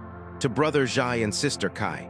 Ever since first brother died at the hands of Yu Jing and Huang Rong on Iron Palm Peak." When Qiu Qianchi heard this line, she was filled with hurt and sorrow. She shouted, "What? Who said my brother is dead?" The sibling love between she and Qiu Qianzhang was extremely deep. When she heard news of his death, her whole body shook and her voice changed. Originally, she had submerged her Kai into her Dan Tian, and it was difficult to distinguish whether her voice was a male's or female. Now, as her feelings were brought out, the words, "Who said my brother is dead," were said with a female voice. This stupid brother had been extremely shameful in not holding our sibling relationship together and creating this hostility between us. All the blame is on this stupid brother. I pondered in the middle of the night and realized all the countless evil deeds I have done. At the second Mount Hua tournament, Reverend Yiding enlightened this stupid brother. I dropped my knife of slaughter and followed the ways of Buddha. I have just begun my studies. Apart from Buddha's teachings, my mind is always on the joyous days of the past with brother and sister. I wish to make up for the things I've done before it's too late. Fate is a hard thing to judge. From Monk Xian, Qiu Qianchi had been sobbing during all this. By the time Gongsun Zhai finished reading the letter, she could hold it in no longer and cried out, "Big brother, second brother, you need to know the suffering I've been through." She took off the mask and shouted, "Gongsun Zhai, do you remember me?" This sentence was shouted out sternly. Another 7 or 8 candles in the hall blew out while the ones that stayed alight flickered. In the gloomy candlelight, an old woman with a long face and wretched expression could be seen. Everyone trembled in fear and no one dared to say anything. The hall was silent and everyone's heart was pounding. Suddenly, an old servant who was standing in the corner threw himself forward and called out, "Matron, matron, you're not dead." Qiu Qianchi nodded and said, "Second Uncle Zhang, you remember me." This old servant was extremely loyal. When he saw his matron alive and well, he was delighted and kept on kowtowing, calling out, "Matron, this really is something to rejoice."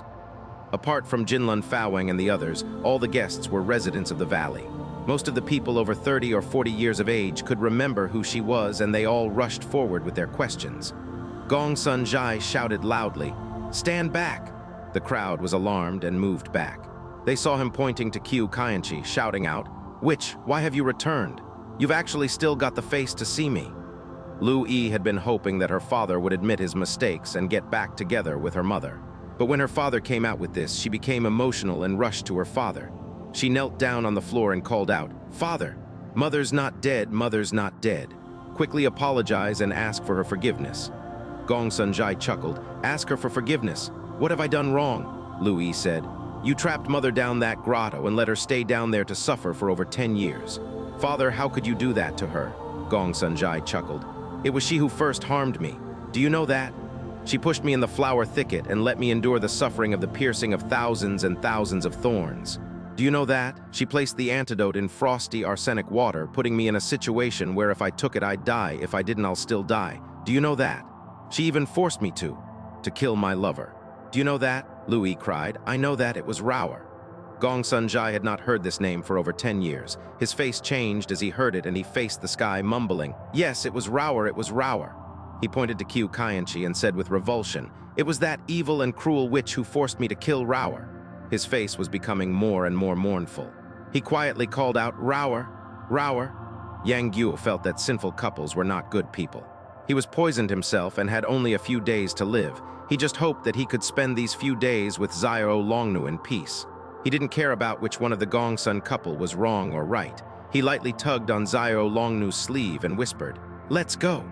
Xiao Longnu said, Is that woman really his wife? Was she really trapped down in a cave by her husband for over 10 years? She could not believe that such an evil person could exist. Yang Guo said, That couple is taking revenge on each other. Xiao Longnu thought for a while and whispered, I don't understand this. Could it be that she was the same as me and forced into marrying him? In her thoughts, if two people aren't forced into marriage, then they'll be loving and compassionate towards each other. How could they harm each other? Yang Guo shook his head and said, There are many bad people in the world while there's only a few who are good. The thoughts of these people are hard to fathom. Suddenly Gongsun Lu E shouted, Move! His right leg lifted up and Lu Yi's body flew away. She had been kicked by her father. Her body was flying straight towards Qiu Qianqi's upper body. Qiu Qianqi could not move her arms and legs. She could only lower her head to avoid her.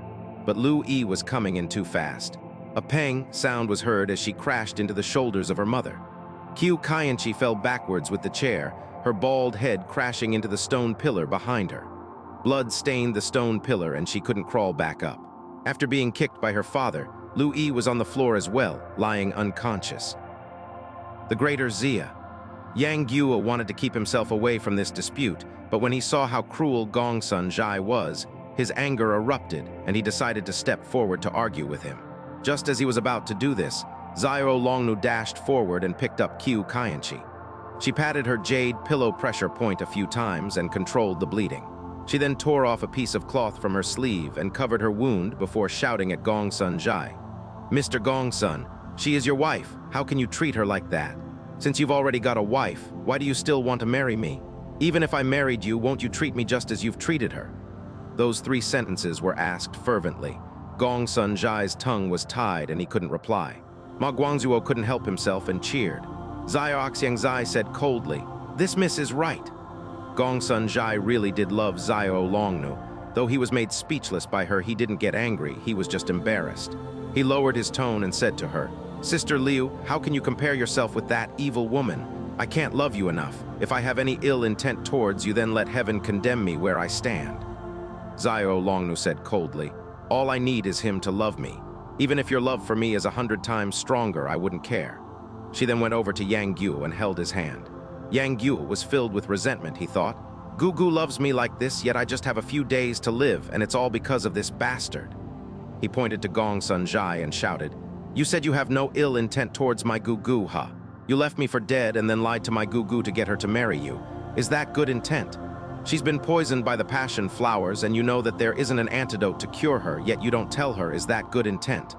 Xiao Longnu was shocked and quivered. Is this true? Yang Guo said, Don't worry. You've already taken the antidote. He then smiled a smile that was filled with grief along with joy, he thought. I've given the antidote to you. I'm willing to die for you. Gongsun Lu E looked at Qiu Qianqi and then looked at Xiao Longnu and Yang Guo. His eyes swept across them, and jealousy, yearning, anger, shame, embarrassment, and disappointment all filled his heart and disturbed him. Although he had great self-control, he had now fallen into a semi-mad state. He suddenly bent down and took out his yin-yang twin blades from under their red cover. He clashed them together and shouted, Fine, fine, we'll all die together. Everyone gasped. They would never have thought that he had actually brought weapons to his wedding ceremony. Xiao Longnu chuckled. Guor, we don't have to be respectful to such an evil person. A Qiang Lang sound was heard as she took out a pair of swords from underneath the bridal gown. It was the gentleman and lady swords.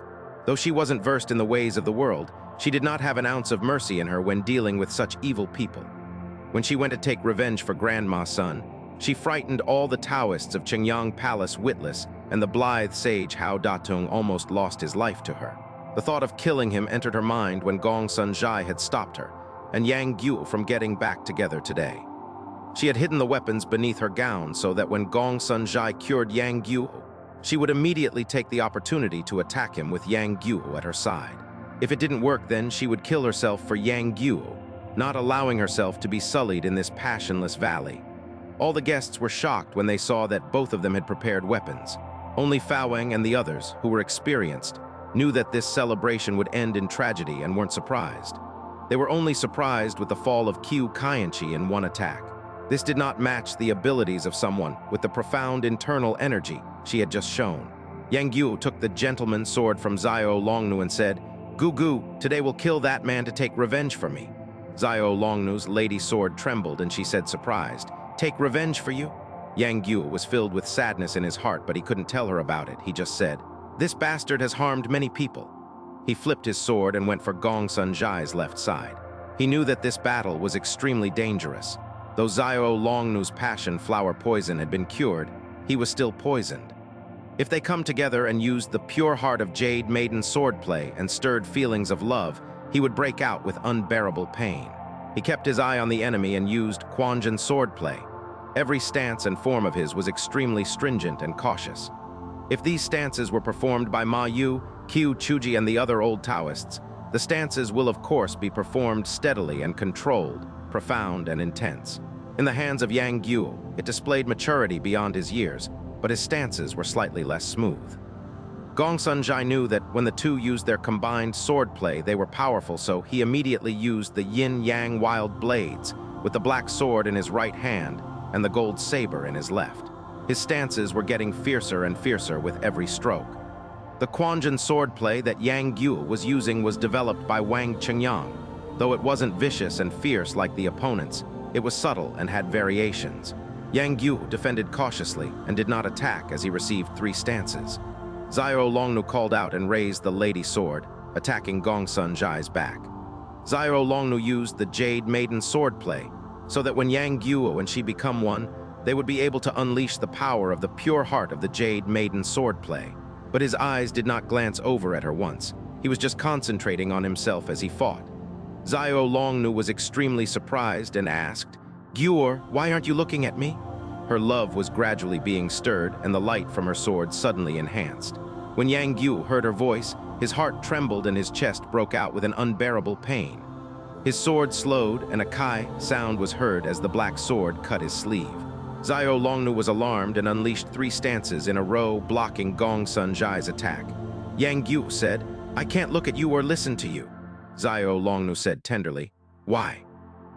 Yang Guo was afraid that he would meet danger again and replied coarsely, "If you want me to die, then continue talking to me."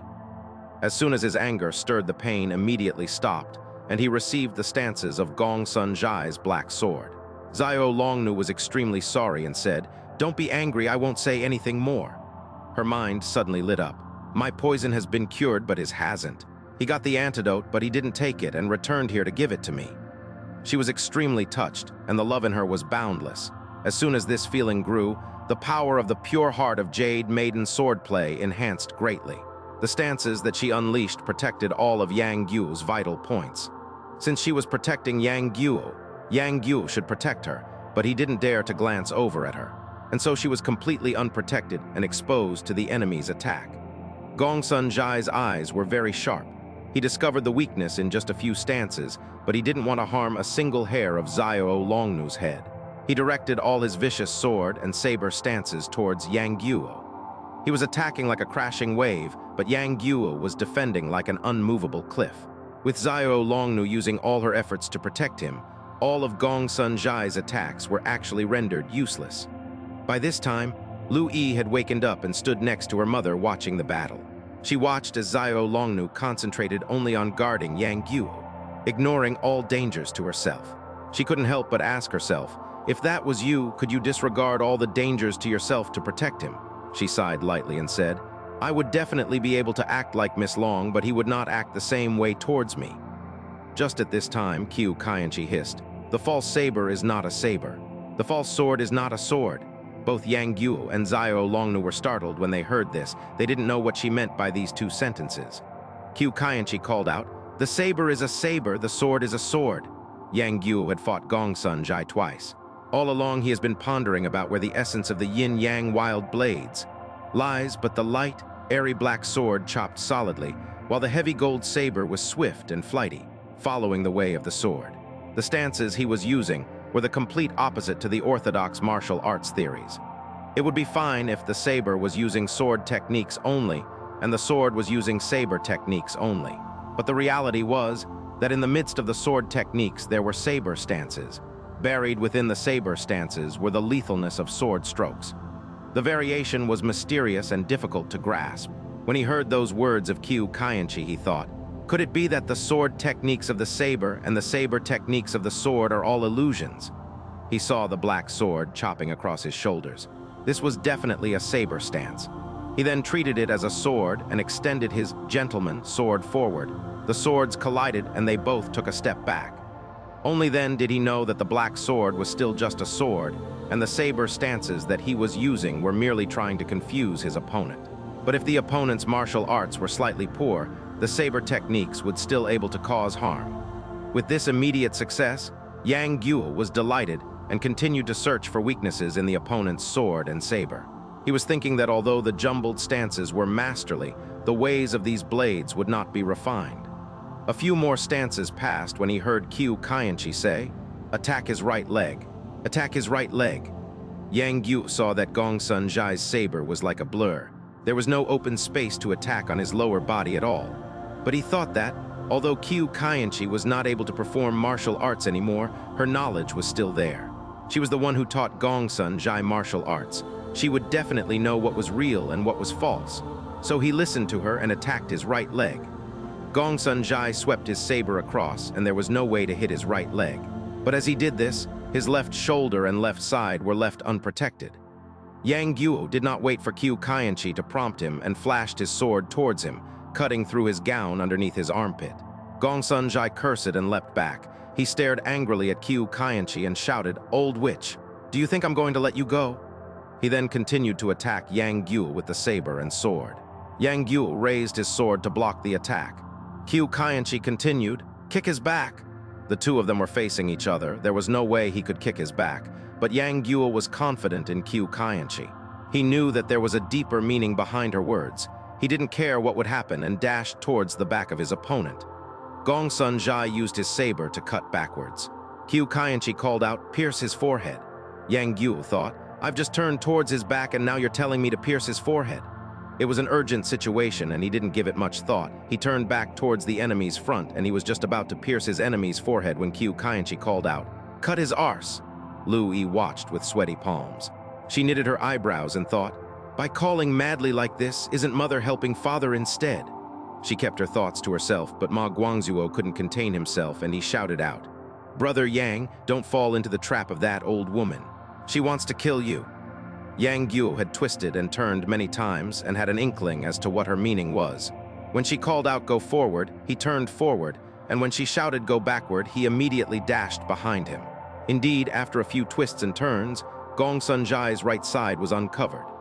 Yang Guo sent his sword towards Gongsun Jai's right side, and a kai sound was heard as the sword cut through his gown, piercing about an inch into Gongsun Jai's side. Blood immediately flowed down his side.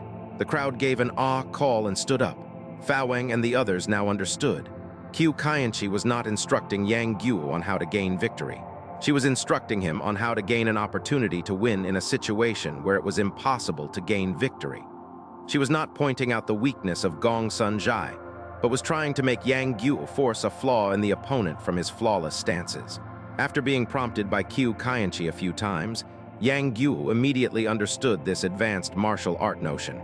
He was in awe of her and thought, if the opponent is a skilled fighter, what flaws will they show in their stances? This piece of advice from this senior is more than enough for a lifetime's use. But to force a flaw in Gongsun Jai required not only for one's martial arts to be higher than his, but one must also be familiar with his stances. A person must be clear on all his variations and reactions over 10 stances beforehand, before luring him step by step into making an error. Only Qiu Kaienchi was able to do this. Yang Guo understood, but he was not able to realize it. He heard her prompt, and the sword suddenly flashed out, attacking Gongsun Zhai's back, front, and sides urgently. Over 20 stances later, Gongsun Zhai's leg was cut. Though this cut wasn't deep, it was long, at least 5 or 6 inches long. Gongsun Zhai thought, "The two of them are guarding each other. I can't hurt the one named Yang. If this continues, with the old hag giving advice, I'll die by this bastard's sword." Years ago, in order to save his own life, he killed his lover. In this desperate situation, he couldn't care about Xiao Longnu anymore. He moved his black sword and swiped his saber, slashing towards Xiao Longnu's shoulders. Yang Guo was alarmed. He stretched his sword forward to protect her from this attack when he heard Qiu Kaienchi call out, "Stab his waist!" Yang Guo was startled and thought, "Gugu is being attacked right now, how can I not save her?" But each time Senior Qiu Lao has given me advice, it has a deeper meaning behind it. It looks like this is a surrounding way to rescue Zhao Plan. He changed his mind, and the sword arrived at Gongsun Zhai's waist. Suddenly Xiao Longnu called out. Her right arm was cut, and the lady's sword fell onto the floor. Gongsun Zhai's black sword slanted across and blocked Yang Guo's sword. Yang Guo was extremely shocked and quickly called out, "Move back, I'll take him by myself." His love and care for her was stirred, and his chest broke out in an aching pain again. Xiao Longnu's injury was not slight. She moved backwards and tore off a piece of her sleeve, wrapping it around her wound. Yang Guo fought with his life. He was furious with Qiu Kaienchi and glanced at her with rage. Qiu Kaienchi chuckled, "Why are you blaming me? I'm just helping you defeat your enemy, who's trying to help you to rescue someone. Ha ha, what's her life got to do with me? It's better if she dies." Yang Guo said angrily, "You and your husband are a perfect match. There isn't an ounce of goodness in either of your hearts." Qiu Kaienchi just chuckled. She didn't get angry and remained composed as she concentrated on the battle. Yang Guo glanced over at Xiao Longnu and saw her leaning on a chair with her wound wrapped up. It looked like it wasn't serious, and his spirits were roused. His sword techniques suddenly changed from Quanjin swordplay to Jade Maiden swordplay. Gongsun Zhai saw his sword stances had been steady and cautious, but suddenly they were now supple and lively, graceful and attractive. It was as if Yang Guo had changed into another person. Gongsun Zhai was surprised and thought, "This person is extremely crafty. What is he trying now?" After taking a few stances, he felt that his opponent's swordplay had the same elegant and lofty air of a distinguished family, the same type of swordplay that Xiao Longnu had used. All Gongsun Zhai's doubts were erased, and he attacked with both his sword and saber. 10 or so stances later, Yang Guo was gradually being put on the back foot, a sign of coming defeat, and forced to retreat. Qiu Kaienchi gave advice to Yang Guo repeatedly, but he was furious with her for deliberately intending to get Xiao Longnu injured. He ignored her and said to himself, "Who needs your annoying words?"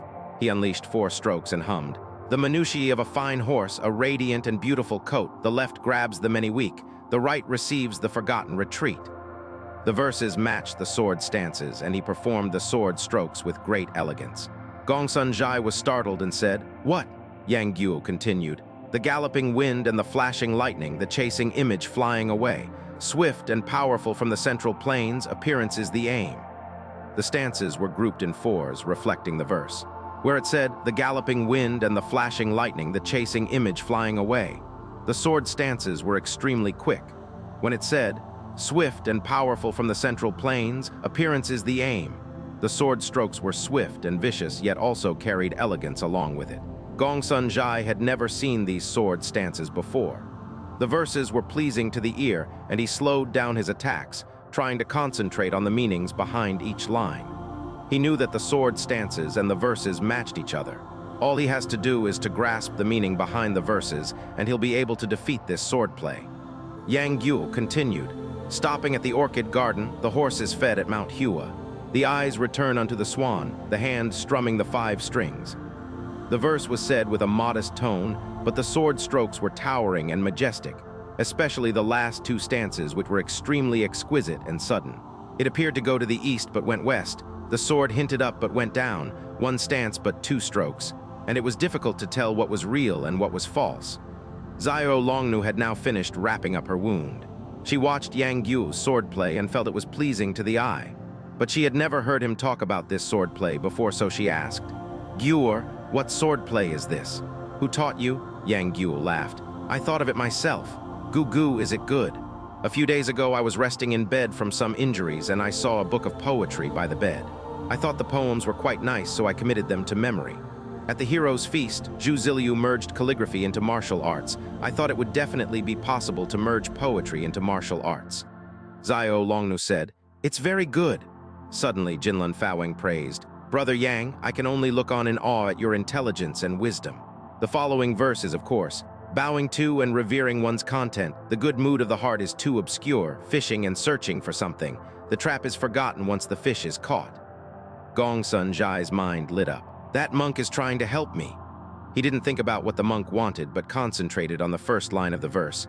Bowing to and revering one's content. The sword will definitely be aimed upwards, followed by a downward stroke. He guarded his upper body with the black sword and chopped his gold saber from the middle of his body. Jinlun Fawang was versed in both martial arts and culture. Although he lived in Tibet, he knew Han philosophies, their history and Confucian classics. When he heard Yang Guo reciting the poem, he knew from long ago what the following verses would be. He revealed this to Gongsun Zhai in hope that he would be able to use Gongsun Zhai to kill Yang Guo for him. Gongsun Zhai did indeed manage to get the first move in when he heard this. Before Yang Guo unleashed his sword strokes, Gongsun Zhai had sealed off all of the sword's paths while at the same time chopping out his jagged golden saber from the middle of his body to attack him. Luckily, Yang Guo had heard Fawang and was prepared for this. He didn't continue on with his four-lined poem swordplay and guarded his midriff with his sword while the middle finger of his left hand flicked out, striking the back of the golden saber.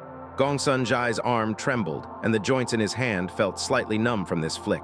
He was shocked and thought, this little punk has much strange kung fu. This flick of Yang Guo's was the divine release of the flicking finger that Huang Yaoshi taught him. But he was unable to subdue his enemy because his internal energy wasn't strong enough. If Huang Yaoshi performed this move, the jagged golden saber of Gongsun Zhai would have flown out of his hand as soon as it was struck. However, this flick of Yang Guo's was still good enough to allow him to regain the upper hand. He moved his sword forward and used Huang Yaoshi's jade flute swordplay. The divine release of the flicking finger and jade flute swordplay both concentrated on attacking the opponent's pressure points.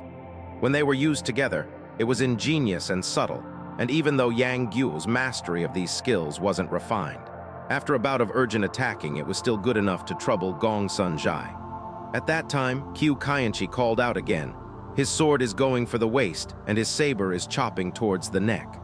The sword is going to slash towards your right shoulder while his saber guards his left. She called out every stance of Gongsun Zhai's in advance. Yang Guo now held the upper hand completely. With his poetry ceased, Fawang was unable to tell where his sword would go and couldn't aid Gongsun Zhai. Gongsun Zhai's family art, the yin-yang twin blades, were inspected thoroughly by Qiu Kaienchi and then subsequently improved by her. All of Gongsun Zhai's stances were known to her. No matter how sudden his changes were, Qiu Kaienchi would call it out in advance. As they were absorbed in the battle, Qiu Kaienchi suddenly called out, "Both his sword and saber are going to attack your upper body." These words were called out at just the exact time as Gongsun Zhai sent out both his saber and sword. It was now difficult for him to change his stance halfway through. Yang Guo had more than enough time to block this attack. Yang Guo lowered his head and dashed forward while protecting his back with his sword. His left finger came out and jabbed the opponent's ocean of air, pressure point 1.5 inches below the navel. Yang Guo was delighted with this successful attack at the first attempt. He thought that his opponent would suffer a serious injury with this attack, but Gongsun Zhai's leg came out, striking him on the jaw. Yang Guo was shocked and leapt to the side a few feet. He then remembered how strange the pressure points were on this person. Previously, he had used the golden sphere silk belt to strike his pressure points, but it had no effect on him. Gongsun Zhai came at him once again. Qiu Kaienchi called out once again. His blades will cross, the right sword attacking left, the left saber attacking right. Yang Guo did not give it much thought and defended with all his might. When it came to internal energy, Yang Guo was not a match for his opponent. He would have lost out long ago if it weren't for Qiu Kaienchi's advice. Yang Guo and Gongsun Zhai continued for another 700 or 800 stances. The members of the valley watched with their hearts on the verge of jumping out of their mouths. At the same time, Xiaoxiang Zai and the others were also fixed on the great battle. but they couldn't tell who would win it. In the midst of the blurs of the saber and sword, one could see Gongsun Zhai panting while Yang Guo was soaked with sweat. The movements of the two were now not as quick as before. Gongsun Lu E thought that if the two carried on like this, one of them would be seriously injured. Of course, she didn't want Yang Guo to lose. But she couldn't bear to see her father get hurt, so she whispered to Qiu Kaianchi, "Mother, tell them to stop. We'll settle this by talking it over." Qiu Kaianchi gave a hang grunt and said, "Pour 2 bowls of tea." Lu E was confused but did as she was told and brought the bowls of teas to her mother. Qiu Kaianchi took off the piece of bloody cloth that was wrapped around the wound on her head. When she was knocked into the pillar, blood poured out of her head, and it was Xiao Longnu who tore off her sleeve and covered her wound. The bleeding on her head started again as she took off the cloth. Lu E was alarmed and called out, "Mother!" Qiu Kaianchi called out, "I won't die." She threw the bloody cloth onto her knees and took the bowls.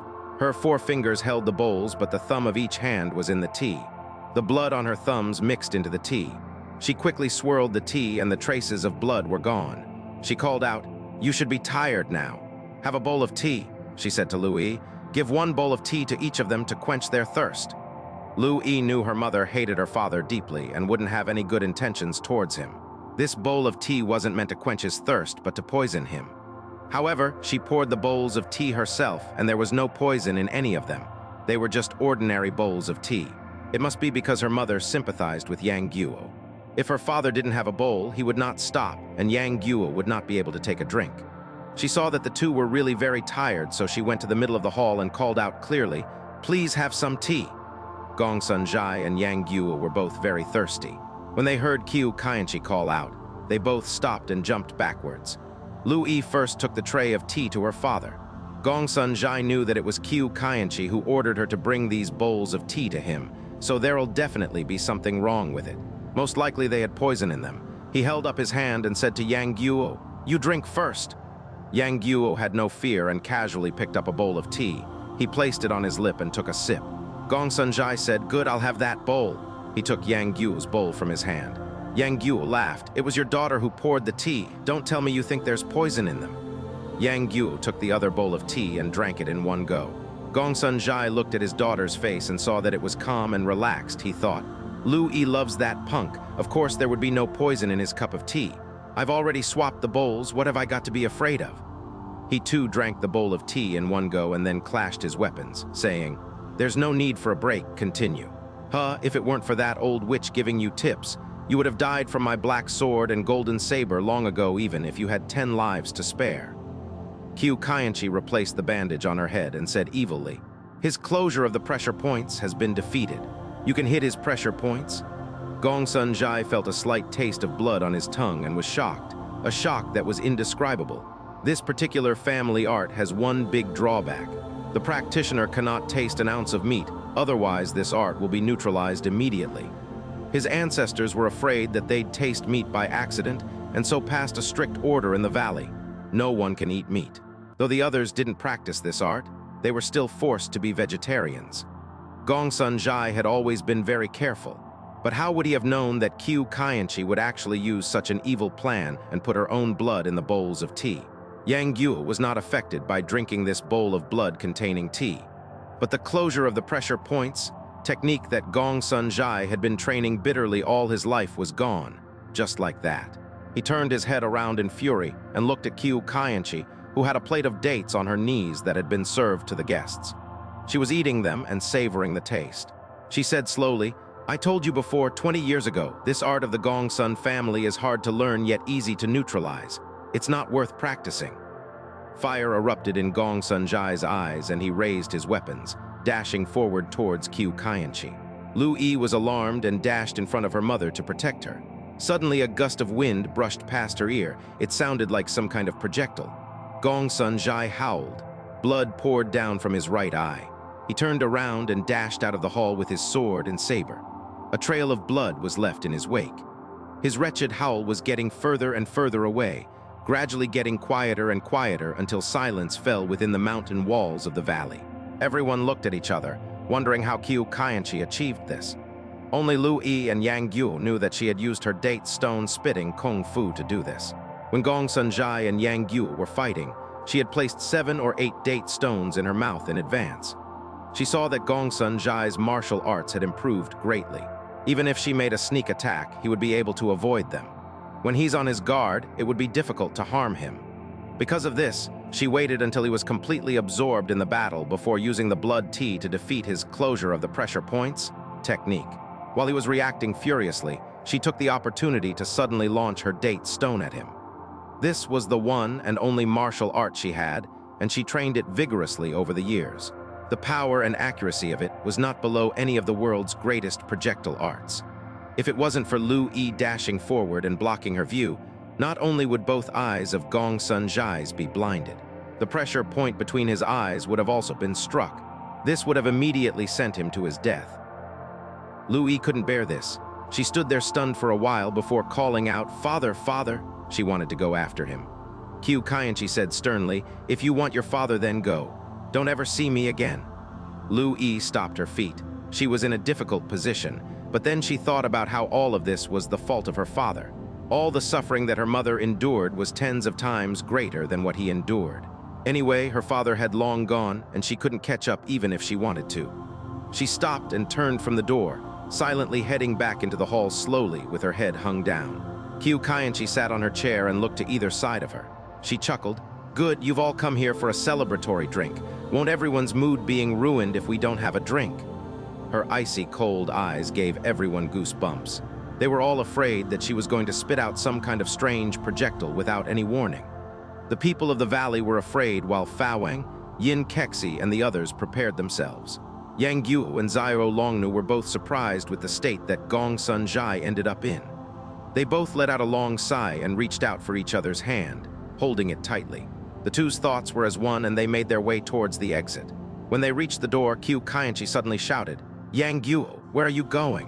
Yang Guo turned around and made a long bow to her before saying, "Senior Qiu Lao, Miss Lu, will be leaving now." He knew that he didn't have long to live, and so he didn't say things like, "I'll see you again." Lu E returned the greeting and kept silent in misery. Qiu Kaienchi's face was filled with anger and she shouted, "I've betrothed my only daughter to you, and you do not call me mother-in-law. And you're leaving just like that?" Yang Guo was startled and thought, "Though you've betrothed your daughter to me, I didn't say that I accepted." Qiu Kaienchi said, "We've got everything here, decorations, candles, and guests. We're martial artists. We'll get straight to the point. You two are getting married today." Jinlun Fawang and the others had just seen Yang Guo fight Gongsun Zhai with his life for Xiao Longnu. When they heard Qiu Kaienchi say this, they all knew that there was going to be another great show. They looked at each other. Some showed a wry smile and some were shaking their heads slightly. Yang Guo held Xiao Longnu's elbow with his left hand, and his right hand held the handle of the gentleman's sword. He said, "I am extremely touched by Senior Qiu Lao's offer, but my heart belongs to someone else." He moved backwards slowly after he said this. He was afraid that Qiu Kaienchi would spit out date stones at them in anger, and so he held his sword just in case. Qiu Kaienchi's angry eyes swept over Xiao Longnu and said coldly, "Huh, that little seductress is indeed beautiful. No wonder both old and young go mad over her." Lu E said, "Mother, Brother Yang and Miss Long decided to marry each other long ago. I'll tell you all the details later on." Qiu Kaienchi replied angrily, "What kind of person do you think your mother is? How can I take back what I've said? The one named Yang, my daughter, is beautiful and she's more than worthy of you. But even if she was an ugly troll, I'm still going to make you marry her today." When Ma Guangzuo heard how unreasonable she was, he couldn't stop himself from laughing and calling out, "This particular couple in this valley are a perfect match. The husband forces a young girl to marry him while the wife forces a young man to marry her daughter, and they don't want anyone else but them, right or wrong?" Qiu Kaienchi said coldly, "Wrong." Ma Guangzuo opened his mouth and laughed out loud. Suddenly a bow sound was heard as a date stone flew towards the center of his eyes. The stone came like lightning, and there was no way to avoid it. Ma Guangzuo lifted his head in shock. A pie sound was heard as 3 of his front teeth were knocked loose. Ma Guangzuo was furious and roared while he threw himself forward. Another 2 bow sounds were heard as the linking jump pressure point on his right groin and the Yang Pass pressure point on his left leg were struck. Both his legs went limp and he fell down onto the floor, unable to get up. Those 3 date stones were extremely quick. Yang Guo knew that Qiu Kaienchi would make her move when Ma Guangzuo was laughing and drew his sword to go to save him. But it was too late. He picked him up and unsealed his pressure points. Ma Guangzuo admitted defeat. This bald old woman didn't move her legs or arms and was able to defeat him just by opening her mouth. He had great respect for her. He spat out the teeth and said with a mouthful of blood, "Old woman, you're more powerful than me. The one named Ma does not dare to offend you again." Qiu Kaienchi ignored him and stared at Yang Guo. She said, "You've decided to not marry my daughter, true." Gongsun Lu E couldn't bear to suffer such embarrassment in front of everyone and took a dagger from her waist. She pointed it at her chest and said loudly, "Mother, if you ask again, then I'll kill myself right in front of your very eyes." Qiu Kaienchi opened her mouth and a stone shot out, hitting the handle of the dagger. There was great power behind that stone. The dagger flew and planted itself inches into a wooden pillar, the handle quivering in the candlelight. Everyone gasped. Yang Guo knew that his time would be wasted if he remained here for much longer, so he flicked his blade with his finger and said clearly with the resonation of the blade, "The lonely rabbit, going east watching west. The clothes are not of new, the person is not like that of before." He motioned his sword in a flurry and turned around with Xiao Longnu's hand held in his. When Lu E heard the last two sentences, "The clothes are not of new, the person not like that of before," her hurt became even greater. She took off the ragged gown that Yang Guo had given her. She went to him and offered it back to him, saying, "Brother Yang, it's better to have old clothes." Yang Guo said, "Thank you." He stretched out his hand to take it. He and Xiao Longnu knew that Lu E was deliberately standing in front of them, so her mother wouldn't be able to attack them with the date stones. Xiao Longnu had a faint smile on her face and nodded her head, showing her thanks. Lu E moved her lips to the side, telling them to leave quickly. Qiu Kaienchi mumbled, "The clothes are not of new. The person is not like that of before," a few times before she suddenly raised her voice and said, "Yang Guo, you don't want my daughter. But don't tell me that you don't want your life as well." Yang Guo gave a bitter laugh and backed another step out of the hall. Xiao Longnu's heart trembled and said, "Wait," she asked clearly, "Senior Qiu Lao, have you got an antidote for the passion flower poison?" Lu E had been thinking about this all along. Yang Guo gave the only passionless pill that her father had to Xiao Longnu while his poison had yet to be cleared. The only hope that he had was her mother, who might have a way to cure this poison. But she knew that her mother would use this to blackmail Yang Guo, to force him into marrying her. This is why she hadn't mentioned this before. But in this urgent situation, she could no longer care about her embarrassment and turned herself around, saying, "Mother, if it weren't for Brother Yang, you would still be trapped down in that cave. Brother Yang has not done anything to offend you. We need to pay back this kindness. Please cure his poison." Lu E said loudly, "I hate men whose hearts are not loyal, men who like the new and forget those of old. If the one named Yang Guo wanted to leave his lover of old and marry me, I'd rather die than marry him." Those words rang in Qiu Kaienchi's ears, but after a thought, she immediately knew what her daughter was trying to do. Her daughter loved him dearly, and if he agreed to marry her, she would leap for joy. Because the situation was pressing, her daughter was just hoping that she would save him first before doing anything else. Jinlun Fawang, Yin Kexi, and the others looked at each other in amusement as they watched this second show of a forced marriage. Fawang now knew that Yang Guo had been poisoned, and he was feeling pleased. He hoped that Yang Guo would stick to his choice, by refusing to marry Lu E to save his life. But he was worried about the craftiness of Yang Guo, who might lie about the marriage to get the antidote, and then refuse. Then he thought that even if Yang Guo tried something, he's there to see through him and alert Qiu Kaienchi to his tricks. Qiu Kaienchi's eyes swept across all the guests slowly and then said, "Yang Guo, amongst the people here there are those who wish that you live and those who wish that you die.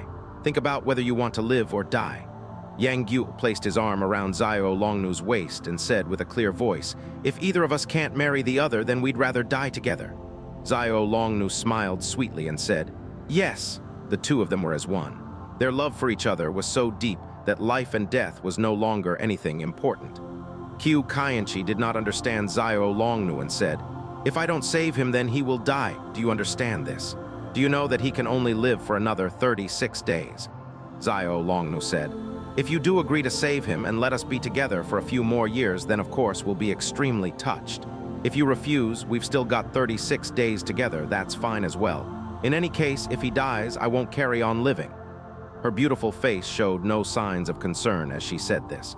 Qiu Kaienchi looked at her and then looked at Yang Guo. She saw the two staring at each other, their love for each other so passionate, their devotion to each other so intense. This was something that she had never experienced nor even thought about before. So such devoted lovers actually existed in this world. When she saw how dedicated they were, she couldn't help but muse over her and Gongsun Zhai and the way they ended up. She gave a long sigh and tears rolled down her cheeks. Lu E went to her and threw herself into her arms. She cried, "Mother, just cure him, please. Then we'll go and find Uncle. He misses you, doesn't he?" Qiu Kaian's tears stirred her compassion, but then she immediately thought about the words in the letter from her brother Qiu Kaianren. Ever since first brother died at the hands of Guo Jing and Huang Rong on Iron Palm Peak. She herself was crippled, and her brother had become a monk, saying something like, "I dropped my knife of slaughter and followed the ways of Buddha." Does this mean that her brother's death can never be avenged? Yang Guo's martial arts weren't weak. Though he refuses to marry her daughter, she could order him to help her avenge her brother. She then said, there were actually quite a lot of passionless pills. But apart from 3 pills, the rest were ruined by me when I soaked them in frosty arsenic water. Out of the 3 pills, that bastard Gongsun Zhai took 1. Another he took from me when I was drunk, and that was the pill that you gave to that girl. There is only 1 pill remaining in this world. This pill has been with me for over 20 years. If one doesn't prepare a passionless pill for themselves while living in the passionless valley, then they are not in complete control of the fate of their lives. Right now, I haven't got long to live, and my daughter might not stay here for much longer. She then took out the last remaining passionless pill on this earth slowly and broke it in 2 with her nail. She took half a pill and placed it in her palm before saying, "I can give you the pill. You don't want to marry my daughter, fine, but you have to promise to do one thing for me." Yang Guo and Xiao Longnu looked at each other, both surprised with her sudden kindness.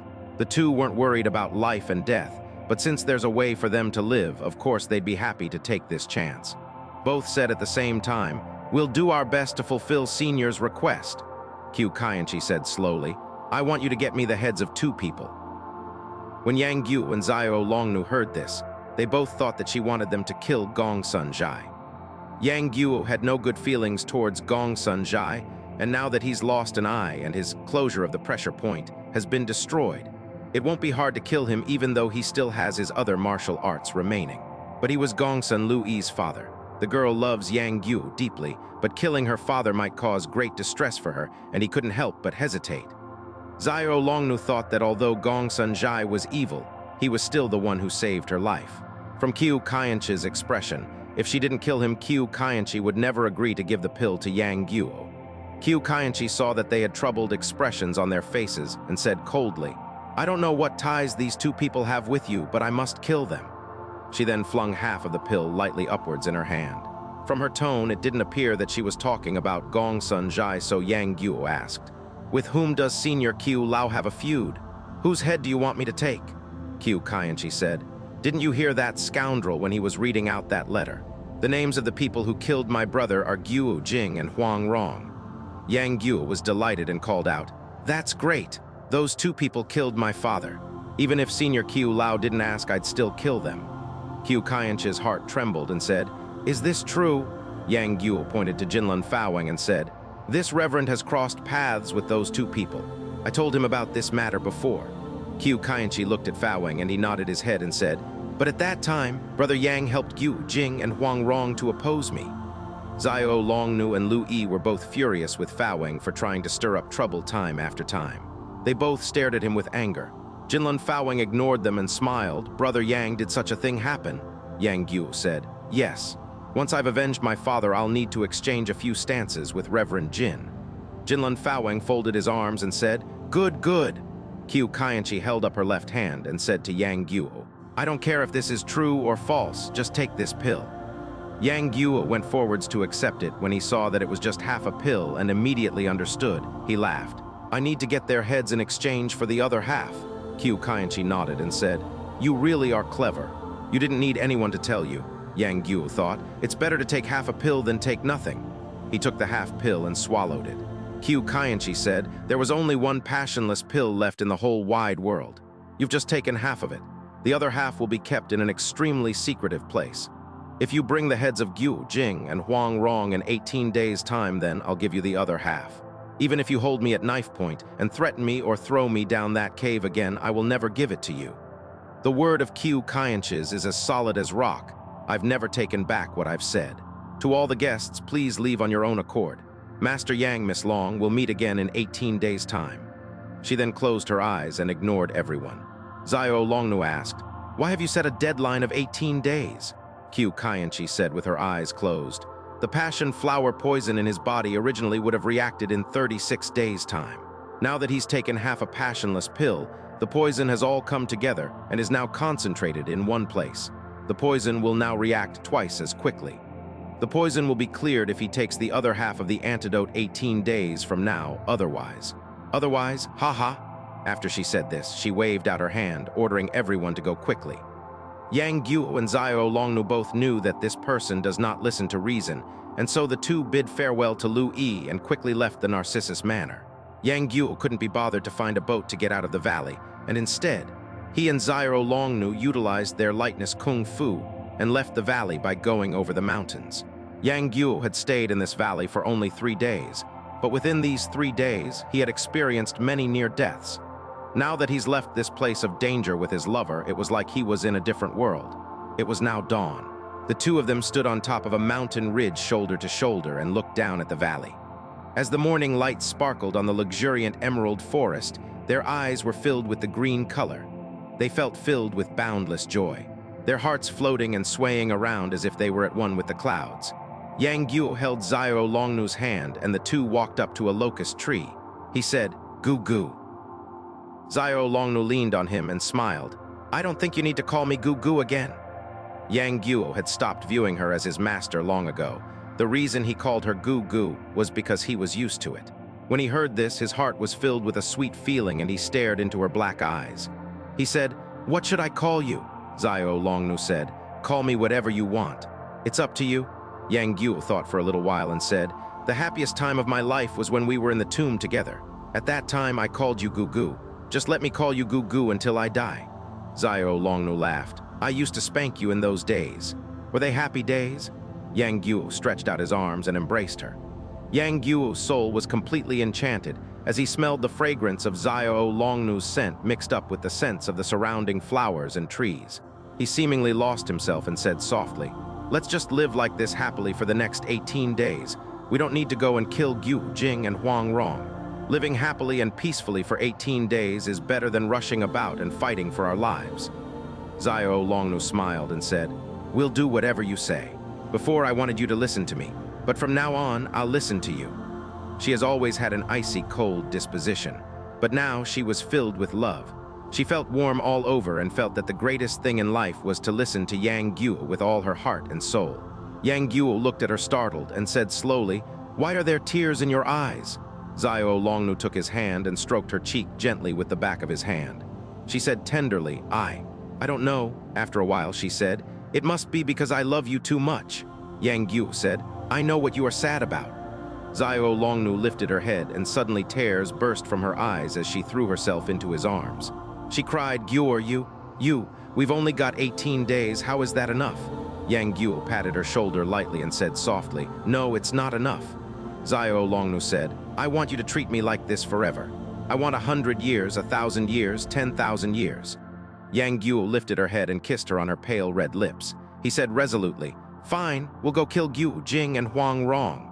When he tasted her tears on his tongue, the love as his heart was stirred and his whole body felt like as if it wanted to explode. Suddenly a voice laughed out loudly from some high place to the left of them and said, "You don't have to be that intimate." Yang Guo turned his head around and saw Jinlun Fawang, Yin Kexi, Xiaoxiang Zai, Nimoxing, and Ma Guangzuo standing shoulder to shoulder about 100 feet away. The person who said this was Jinlun Fawang. When the two left the valley hurriedly together, Fawang and the others followed. The two of them were oblivious to everything around them. They didn't see or hear anything but each other. When the two stood below the locust tree acting lovingly towards each other, they did not notice that Fawang and the others were watching them from far away. Yang Guo recalled the many times that Fawang tried to stir trouble for him in the valley, which almost cost him his life on many occasions. If he could turn back time, he would choose to kill Fawang. He had the chance when Fawang was recuperating on the mountain top instead of helping him. He's meant to be a great master of this generation, yet he repays kindness with ingratitude. Xiao Longnu saw the fiery anger in Yang Guo's eyes and said, "Ignore them, those people will never experience a second of the happiness that we have." Ma Guangzuo called out, "Brother Yang Mislong, let's leave. There's nothing around here in these wild mountains. No wine, no meat, it's boring around here." Yang Guo just wanted to spend some quiet time with Xiao Longnu, but these people had to come and disturb them.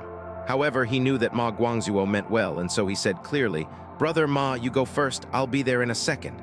Ma Guangzuo said, "Fine, just hurry up when you've finished." Jinlun Fawing laughed, "Who needs you to worry about them? They just want to spend 18 days here on this wild mountainside."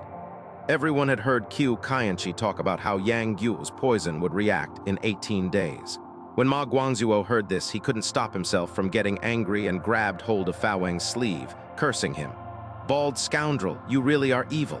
We came here together with Brother Yang. You should have helped him, but you didn't.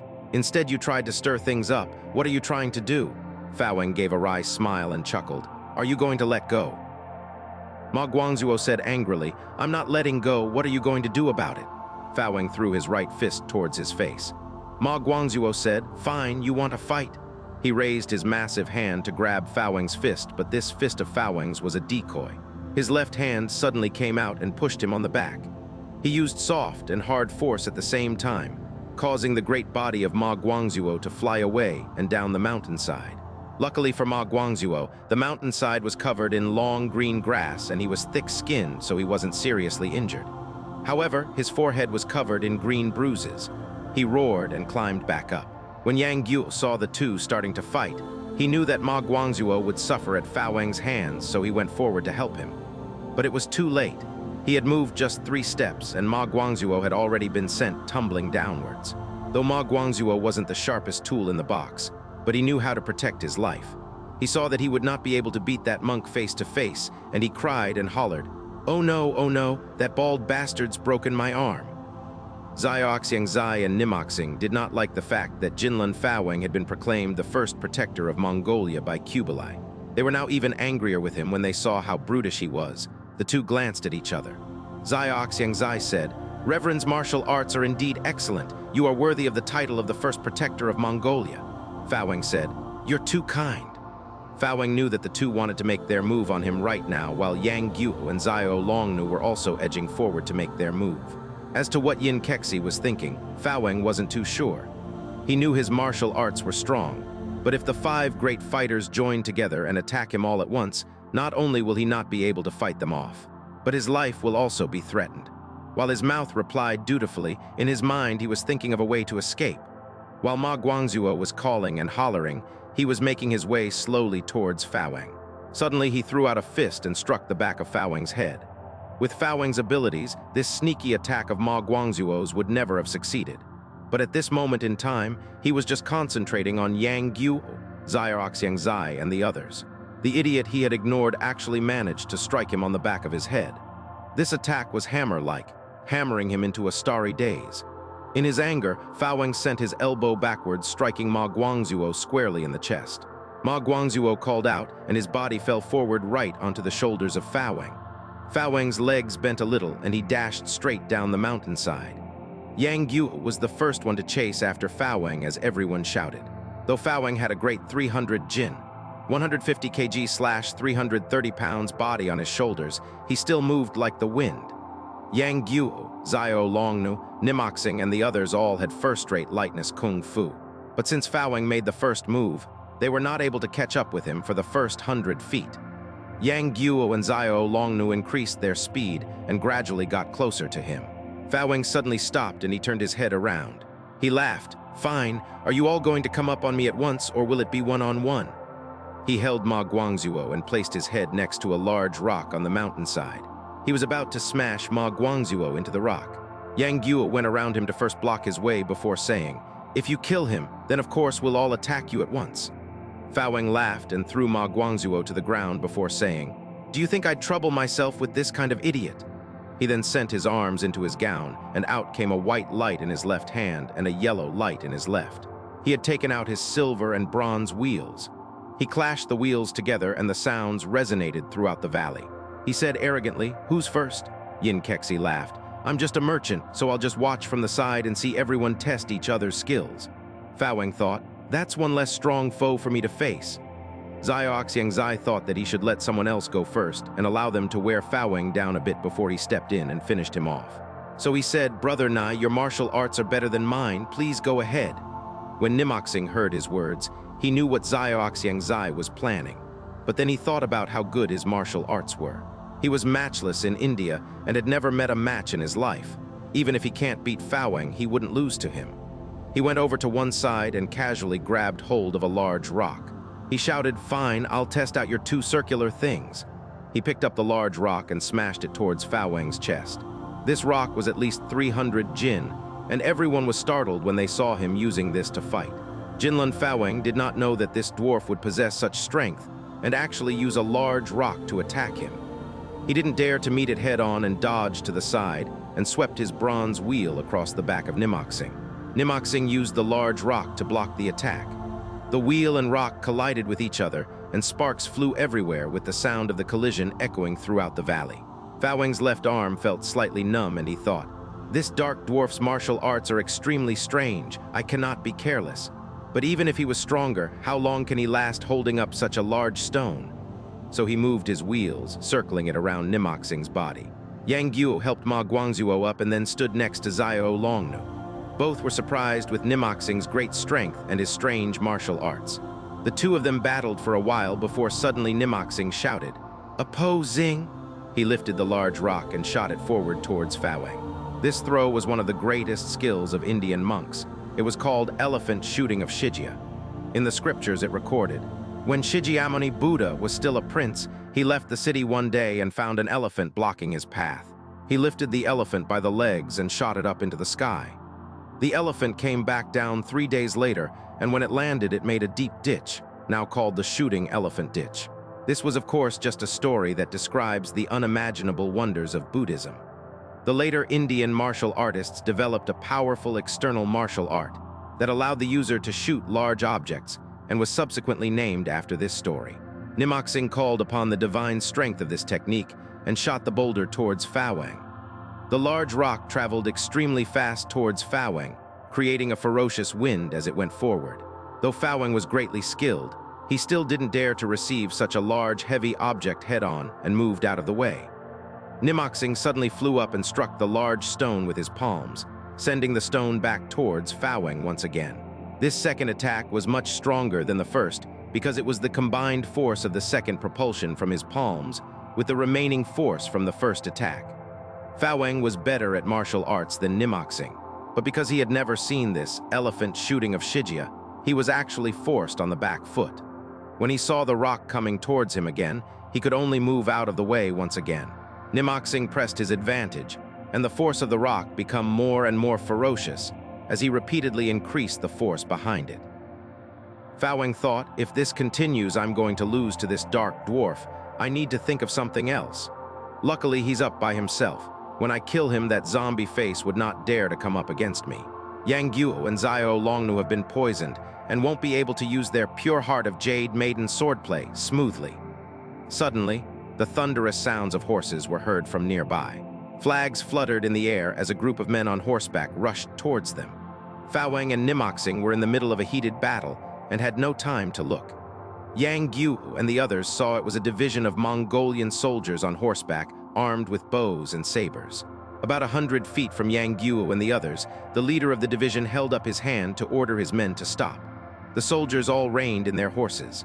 Below the flag, a person watched the battle from his horse for a while before riding up towards them and called out, "Stop! Stop!"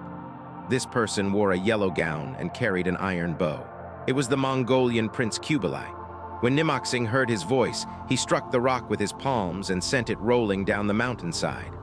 Vast amounts of dust and dirt were thrown up as the boulder rolled down the slope. Kublai leapt off the horse and held Fawang with his left hand and Nimoxing with his right. He laughed. "So you two are exchanging a few stances here. It really was a great spectacle." He knew that the two were having a real battle, but he said this to keep the face of both sides. Fawang gave a wry laugh and said, "Brother Nai's martial arts has its good points. A rare sight, a rare sight." Nimoxing's eyes glared at him and said, "I thought the first protector of Mongolia would be someone extraordinary, but you're just." Fawang was furious and thought, "Do you really think I can't beat you?" He was just about to say something when Kublai laughed. "This place has everything, but where's the wine? Men bring wine. We'll drink 3 bowls here." Mongolians have always lived in the wild and made the world their home. Eating and drinking outside was no different than eating in a hall to them. One of the guards brought some wine and food to them and laid a rug on the ground. Kublai looked at Xiao Longnu and was shocked. "There's actually a girl with such beauty here on this earth." He saw Yang Guo and her holding hands, standing next to each other intimately. He asked Yang Guo, "Who's this girl?" Yang Guo said, "This is Miss Long. She is my master and she is also my wife." After the life and death experiences in the Passionless Valley, the world's customs and traditions meant absolutely nothing to him. He deliberately wanted everyone in the world to know that I, Yang Guo, have married my master.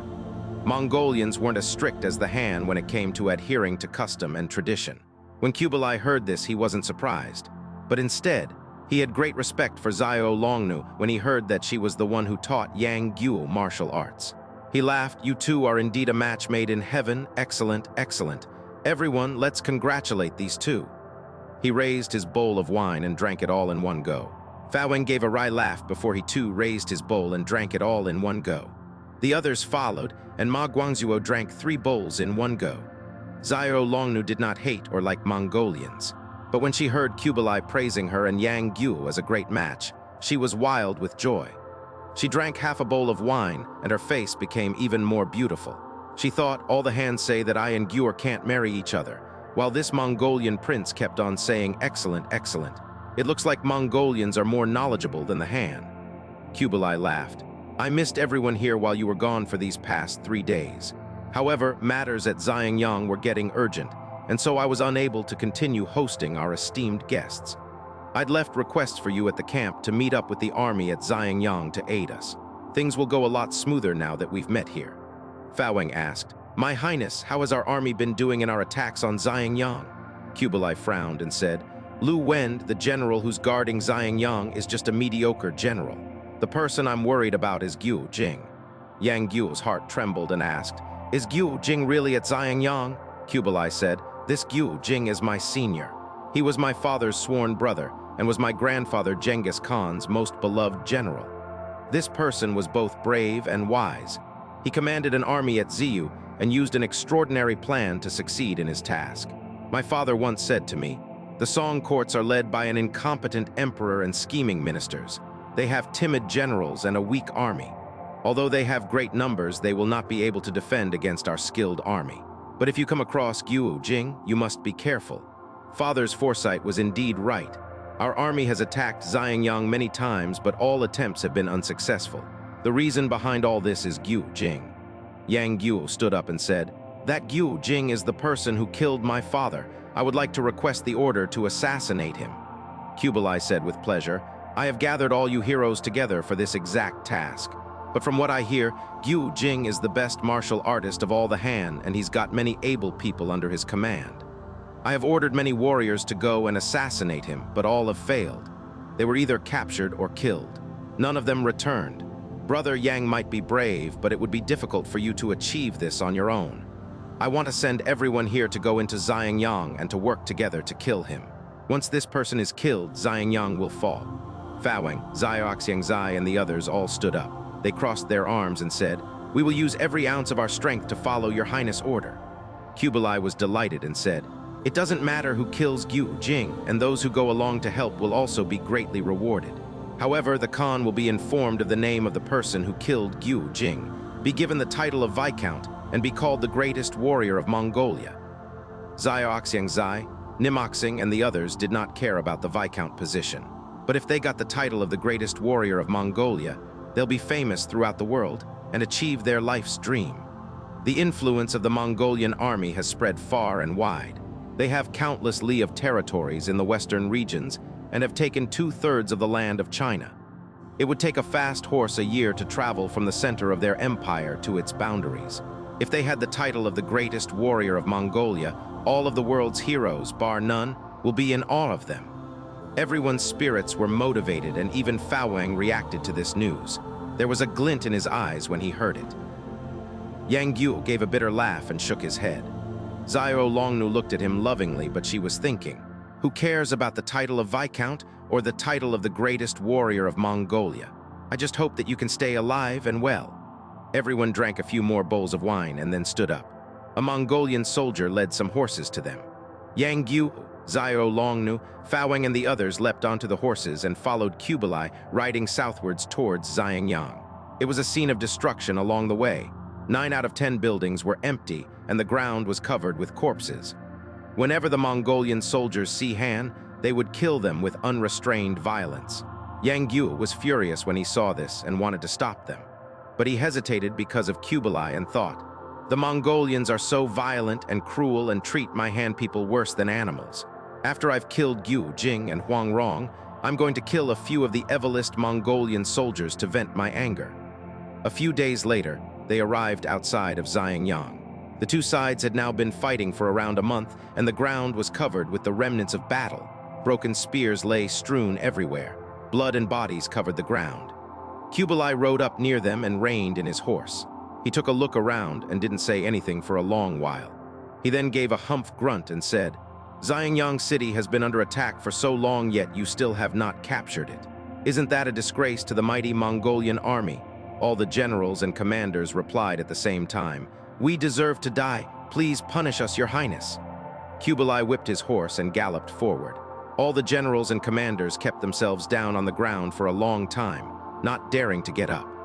Yang Guo saw that Kublai was very peaceful and easygoing towards him, Fawang and the others. But when he was disciplining his army, he was very strict. He thought, the Mongolian army is so strong and so disciplined. How can the Song defend against them? He frowned as he thought about this.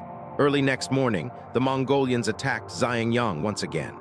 Arrows and stones were sent towards the city like rain and hail. The soldiers at the front of the attack placed ladders around the city of Xiangyang and climbed up. The city was guarded tightly. Groups of 8 soldiers held a wooden ram in their arms and were knocking the ladders off the city walls. After a prolonged attack, 100 or so Mongolian soldiers eventually managed to get themselves on top of the city walls. The Mongolian army hollered, and another 100 or so soldiers climbed up towards the walls for support. The watchman's rattle rang urgently, and a group of archers appeared, shooting arrows down on the advance, forcing them back. Another group of Song soldiers appeared with torches in their hands, and they burned the ladders, sending the Mongolians on the ladders plummeting down to the ground. Shouts and calls could be heard from the city as a group of men appeared on the walls with long spears and sharp sabers, attacking the Mongolians who had climbed up onto the city walls. This group of men did not wear the uniform of the Song army. Some wore short black garments, while some wore long green gowns. When they attacked, they didn't attack in a group. Their movements were swift and showed that they possessed martial arts. The Mongolians who had managed to get themselves on top of the city walls were all great warriors of the Mongolian army and had never met their match before. But when they came across this group of Han, they were all killed. Some died on the city walls while others fell to their deaths. There was an especially commanding Han in the Song army. This person wore a gray gown and was fighting empty-handed. He scanned the walls, and when he saw Han soldiers in distress, he would immediately dash over and help them. Wherever his palms went, Mongolian soldiers fell.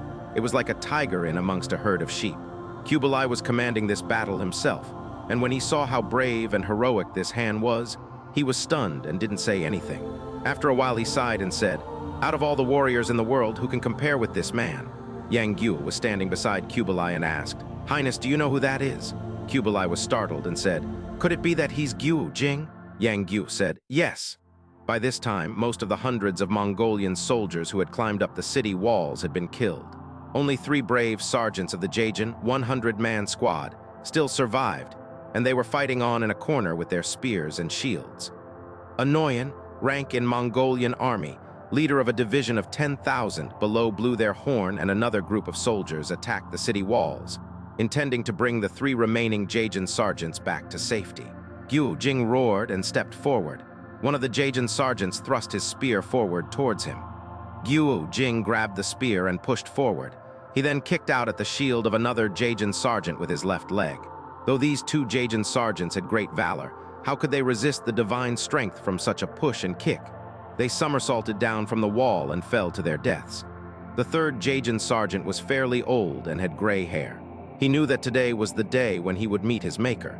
He swung his long saber wildly like a mad tiger. Guo Jing stretched out his left hand and grabbed the wrist of the hand that was holding the saber. He was about to chop down with his right hand when he suddenly stopped in alarm.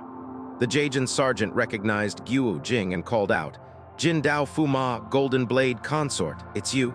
Note: he was betrothed to Genghis Khan's daughter Hua Zhen during his time in Mongolia. He was actually one of the soldiers that accompanied Guo Jing when he was sent to conquer the western regions. When Huang Rong made the plan to take Samarkand, he was amongst the first warriors who made the attack on the city. Guo Jing recalled past memories and said, "You are heir Du?" The Jajin sergeant cried when he saw that Guo Jing remembered his name, and he called out, "Yes, yes, it's me." Guo Jing said, "Fine, I'm going to spare your life today because of what happened in the past. If I capture you again, there will be no mercy." He turned to one of his aides and said, "Get a rope and send him back down." Two soldiers tied a rope around Erdu's waist and lowered him. Erdu was a famous warrior in the Mongolian army. When the Mongolian soldiers saw him being lowered down on a rope by the Song army, they were surprised. They didn't know what had happened and retreated a few hundred feet. The Song soldiers at the top of the city stopped firing their arrows, and the two sides ceased the battle for the time being. When Erdu got down, he turned to Guo Jing and bowed to him on the ground. He said clearly, "Since Jin Dao Fuma, Golden Blade Consort, is here, this servant will not dare fight again." Guo Jing stood at the top of the wall with a commanding aura around him and shouted out, "The commander of the Mongols, listen. Years ago, the Mongols and Han worked together to get rid of the Jin. Why are you Mongols now invading our land and killing our citizens? We have 10 times more people than you Mongols have. If you don't quickly retreat, then we'll gather our armies and kill the hundreds of thousands of soldiers that you have. We'll not even leave them with a body that can be buried." He spoke in Mongolian with great vigor. Though the wall was high and there was a large distance between the two armies, the Mongolian soldiers could hear every single word clearly, and they couldn't stop themselves from looking at each other pale-faced. Anoyan led Erdu to Kublai and told him what had happened. Erdu then told Kublai about how he followed Guo Jing on the expedition to the west and described how the Jin Dao Fuma, Golden Blade Consort, used his troops like a god, how he subdued and defeated the enemy, explaining all this with great enthusiasm. Kublai's face turned heavy and shouted, "Execute him!" Erdu called out, "Please, I've done nothing." The Noyan said, "Please, your highness, this Erdu has achieved many great deeds for our army." Kublai waved his hand and 4 guards came. They took Erdu away and executed him, bringing his head back to Kublai. All the generals trembled with fear. Kublai said to the Noyan, "Apart from the money owed to Erdu's family for his services to the army, give his wife 10 jin, 5 kg/11 pounds of gold, 30 slaves, and 300 livestock." The Noyan was puzzled but replied, "Yes, yes." Kublai said, "I've killed him, yet I'm also rewarding his family. You do not understand this, do you?" All the generals bowed to him and said, "Please enlighten us, your highness." Kublai said clearly, that Jajin sergeant bowed down to Guo Jing and talked about how powerful Guo Jing is. Shouldn't he die for disturbing the morale of the soldiers? But he was brave and led the attacks. He fought with his life up until he reached the final man. Shouldn't he be rewarded? All of the generals bowed to him. But after this event, the Mongolian army's morale was low. Kublai knew that if he continued to battle on today, he would just suffer more losses. He was exasperated when he saw the hundreds of corpses of his experienced, spirited soldiers lying across the battlefield. He then looked at the fortified wall of Xiangyang. It was guarded tightly, and there was no way to break through. He couldn't stop himself from releasing a sigh. He immediately gave the order to retreat back 40 li. 2 of his guards looked at each other, and both said, "This servant would like to share the burdens of your highness and will go to dampen the morale of the song." They leapt onto a horse and galloped towards the city. The 2 mounted their bows and shot the arrows towards Guo Jing. The 2 were skilled riders and their archery skills were accurate. Their horse galloped like the wind and the arrows were shot out like lightning. By the time warning cries were heard from both the top and bottom of the city walls, the arrows had reached Guo Jing's chest and stomach. It appeared that Guo Jing had no way to avoid the arrows, but he gathered his hands towards himself and grabbed the arrows. He then raised his hands and shot the arrows back. Before the 2 guards had turned their horses around, the arrows had arrived and shot through their chests. The 2 fell onto the ground. The Song army at the top of the city wall cheered thunderously. Kublai was not pleased and ordered his men north. The army had traveled for a few li when Yang Guo said, "There is no need to be troubled, Your Highness. I will now go to the city to take Guo Jing's life." Kublai shook his head and said, "That Guo Jing is both valiant and wise. He indeed does live up to his reputation. This matter is more troublesome than I thought it would be now that I've seen him with my own eyes." Yang Guo said, "I lived with Guo Jing for many years and I have helped him before. He will have no suspicions about me. There's a saying, a spear out in the open is easy to dodge, but an arrow in the dark is hard to avoid." Kublai said, "When you were standing next to me watching the battle, you were afraid that he would recognize you from the top of the city's walls." Yang Guo said, "I was wary of this, so when you were attacking the city, Miss Long and I wore hats to cover our faces and fur garments to hide our bodies. He would not be able to recognize us." Kublai said, "Well then, I hope you succeed. I will keep my word about the rewards." Yang Guo casually thanked him, and he was about to turn around to Xiao Longnu to leave with her when he saw Jinlun Fawang, Xiao Xiangzai, Yin Kexi, and the others with strange expressions. His mind lit up. These people are afraid that I'll get the title of the greatest warrior of Mongolia if I succeed in killing Guo Jing. They'll definitely try to stop me. He turned to Kublai and said, "Your Highness, I have something to tell you. The reason I am going to assassinate Guo Jing is because I want to avenge my father's death, and because I need his head in exchange for an antidote to save my life. If I succeed in helping Your Highness, I cannot accept the title of the greatest warrior of Mongolia." Kublai asked, "Why?" Yang Guo said, "My martial arts can't compare with these people. How can I be the greatest warrior of Mongolia? I can only make my move if Your Highness promises me this." Kublai heard him say this with great sincerity and thought that this really was what he wanted. He then looked at the expressions of the others and then knew what he meant by this. He said, "Since you've decided this, I can't change your mind. I will not force you." When Fawang and the others heard this, they indeed did show signs of relief. Yang Guo turned his horse around and headed for Xiangyang with Xiao Longnu. They took off the disguises along the way and dressed themselves back into hand clothing. It was beginning to get dark by the time they reached the walls of the city. When they got there, a closed gate greeted them. Soldiers with torches were patrolling the city walls. Yang Guo called out, "My name is Yang Guo, and I've come to see Guo Jing, Master Guo." The general who was guarding the city walls heard his calls and saw that he was accompanied by a girl.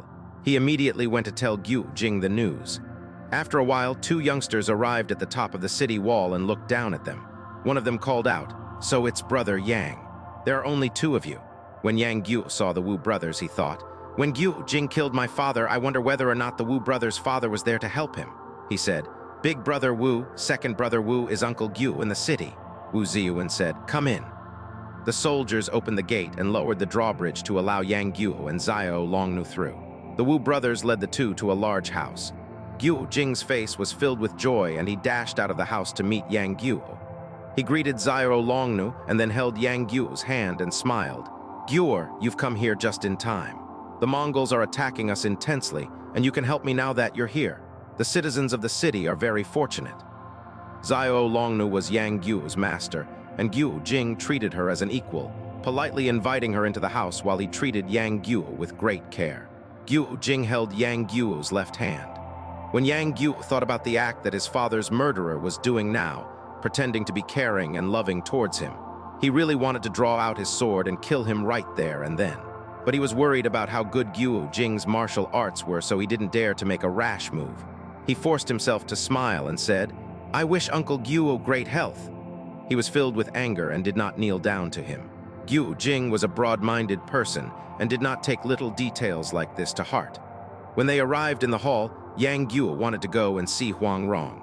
Guo Jing laughed. "Your Auntie Guo is about to give birth and hasn't been feeling well in the last couple of days. You can see her in a few days' time." As they were talking, a soldier came in and reported, "General Lu requests Master Guo's presence at a feast to celebrate our victory against the Mongols today."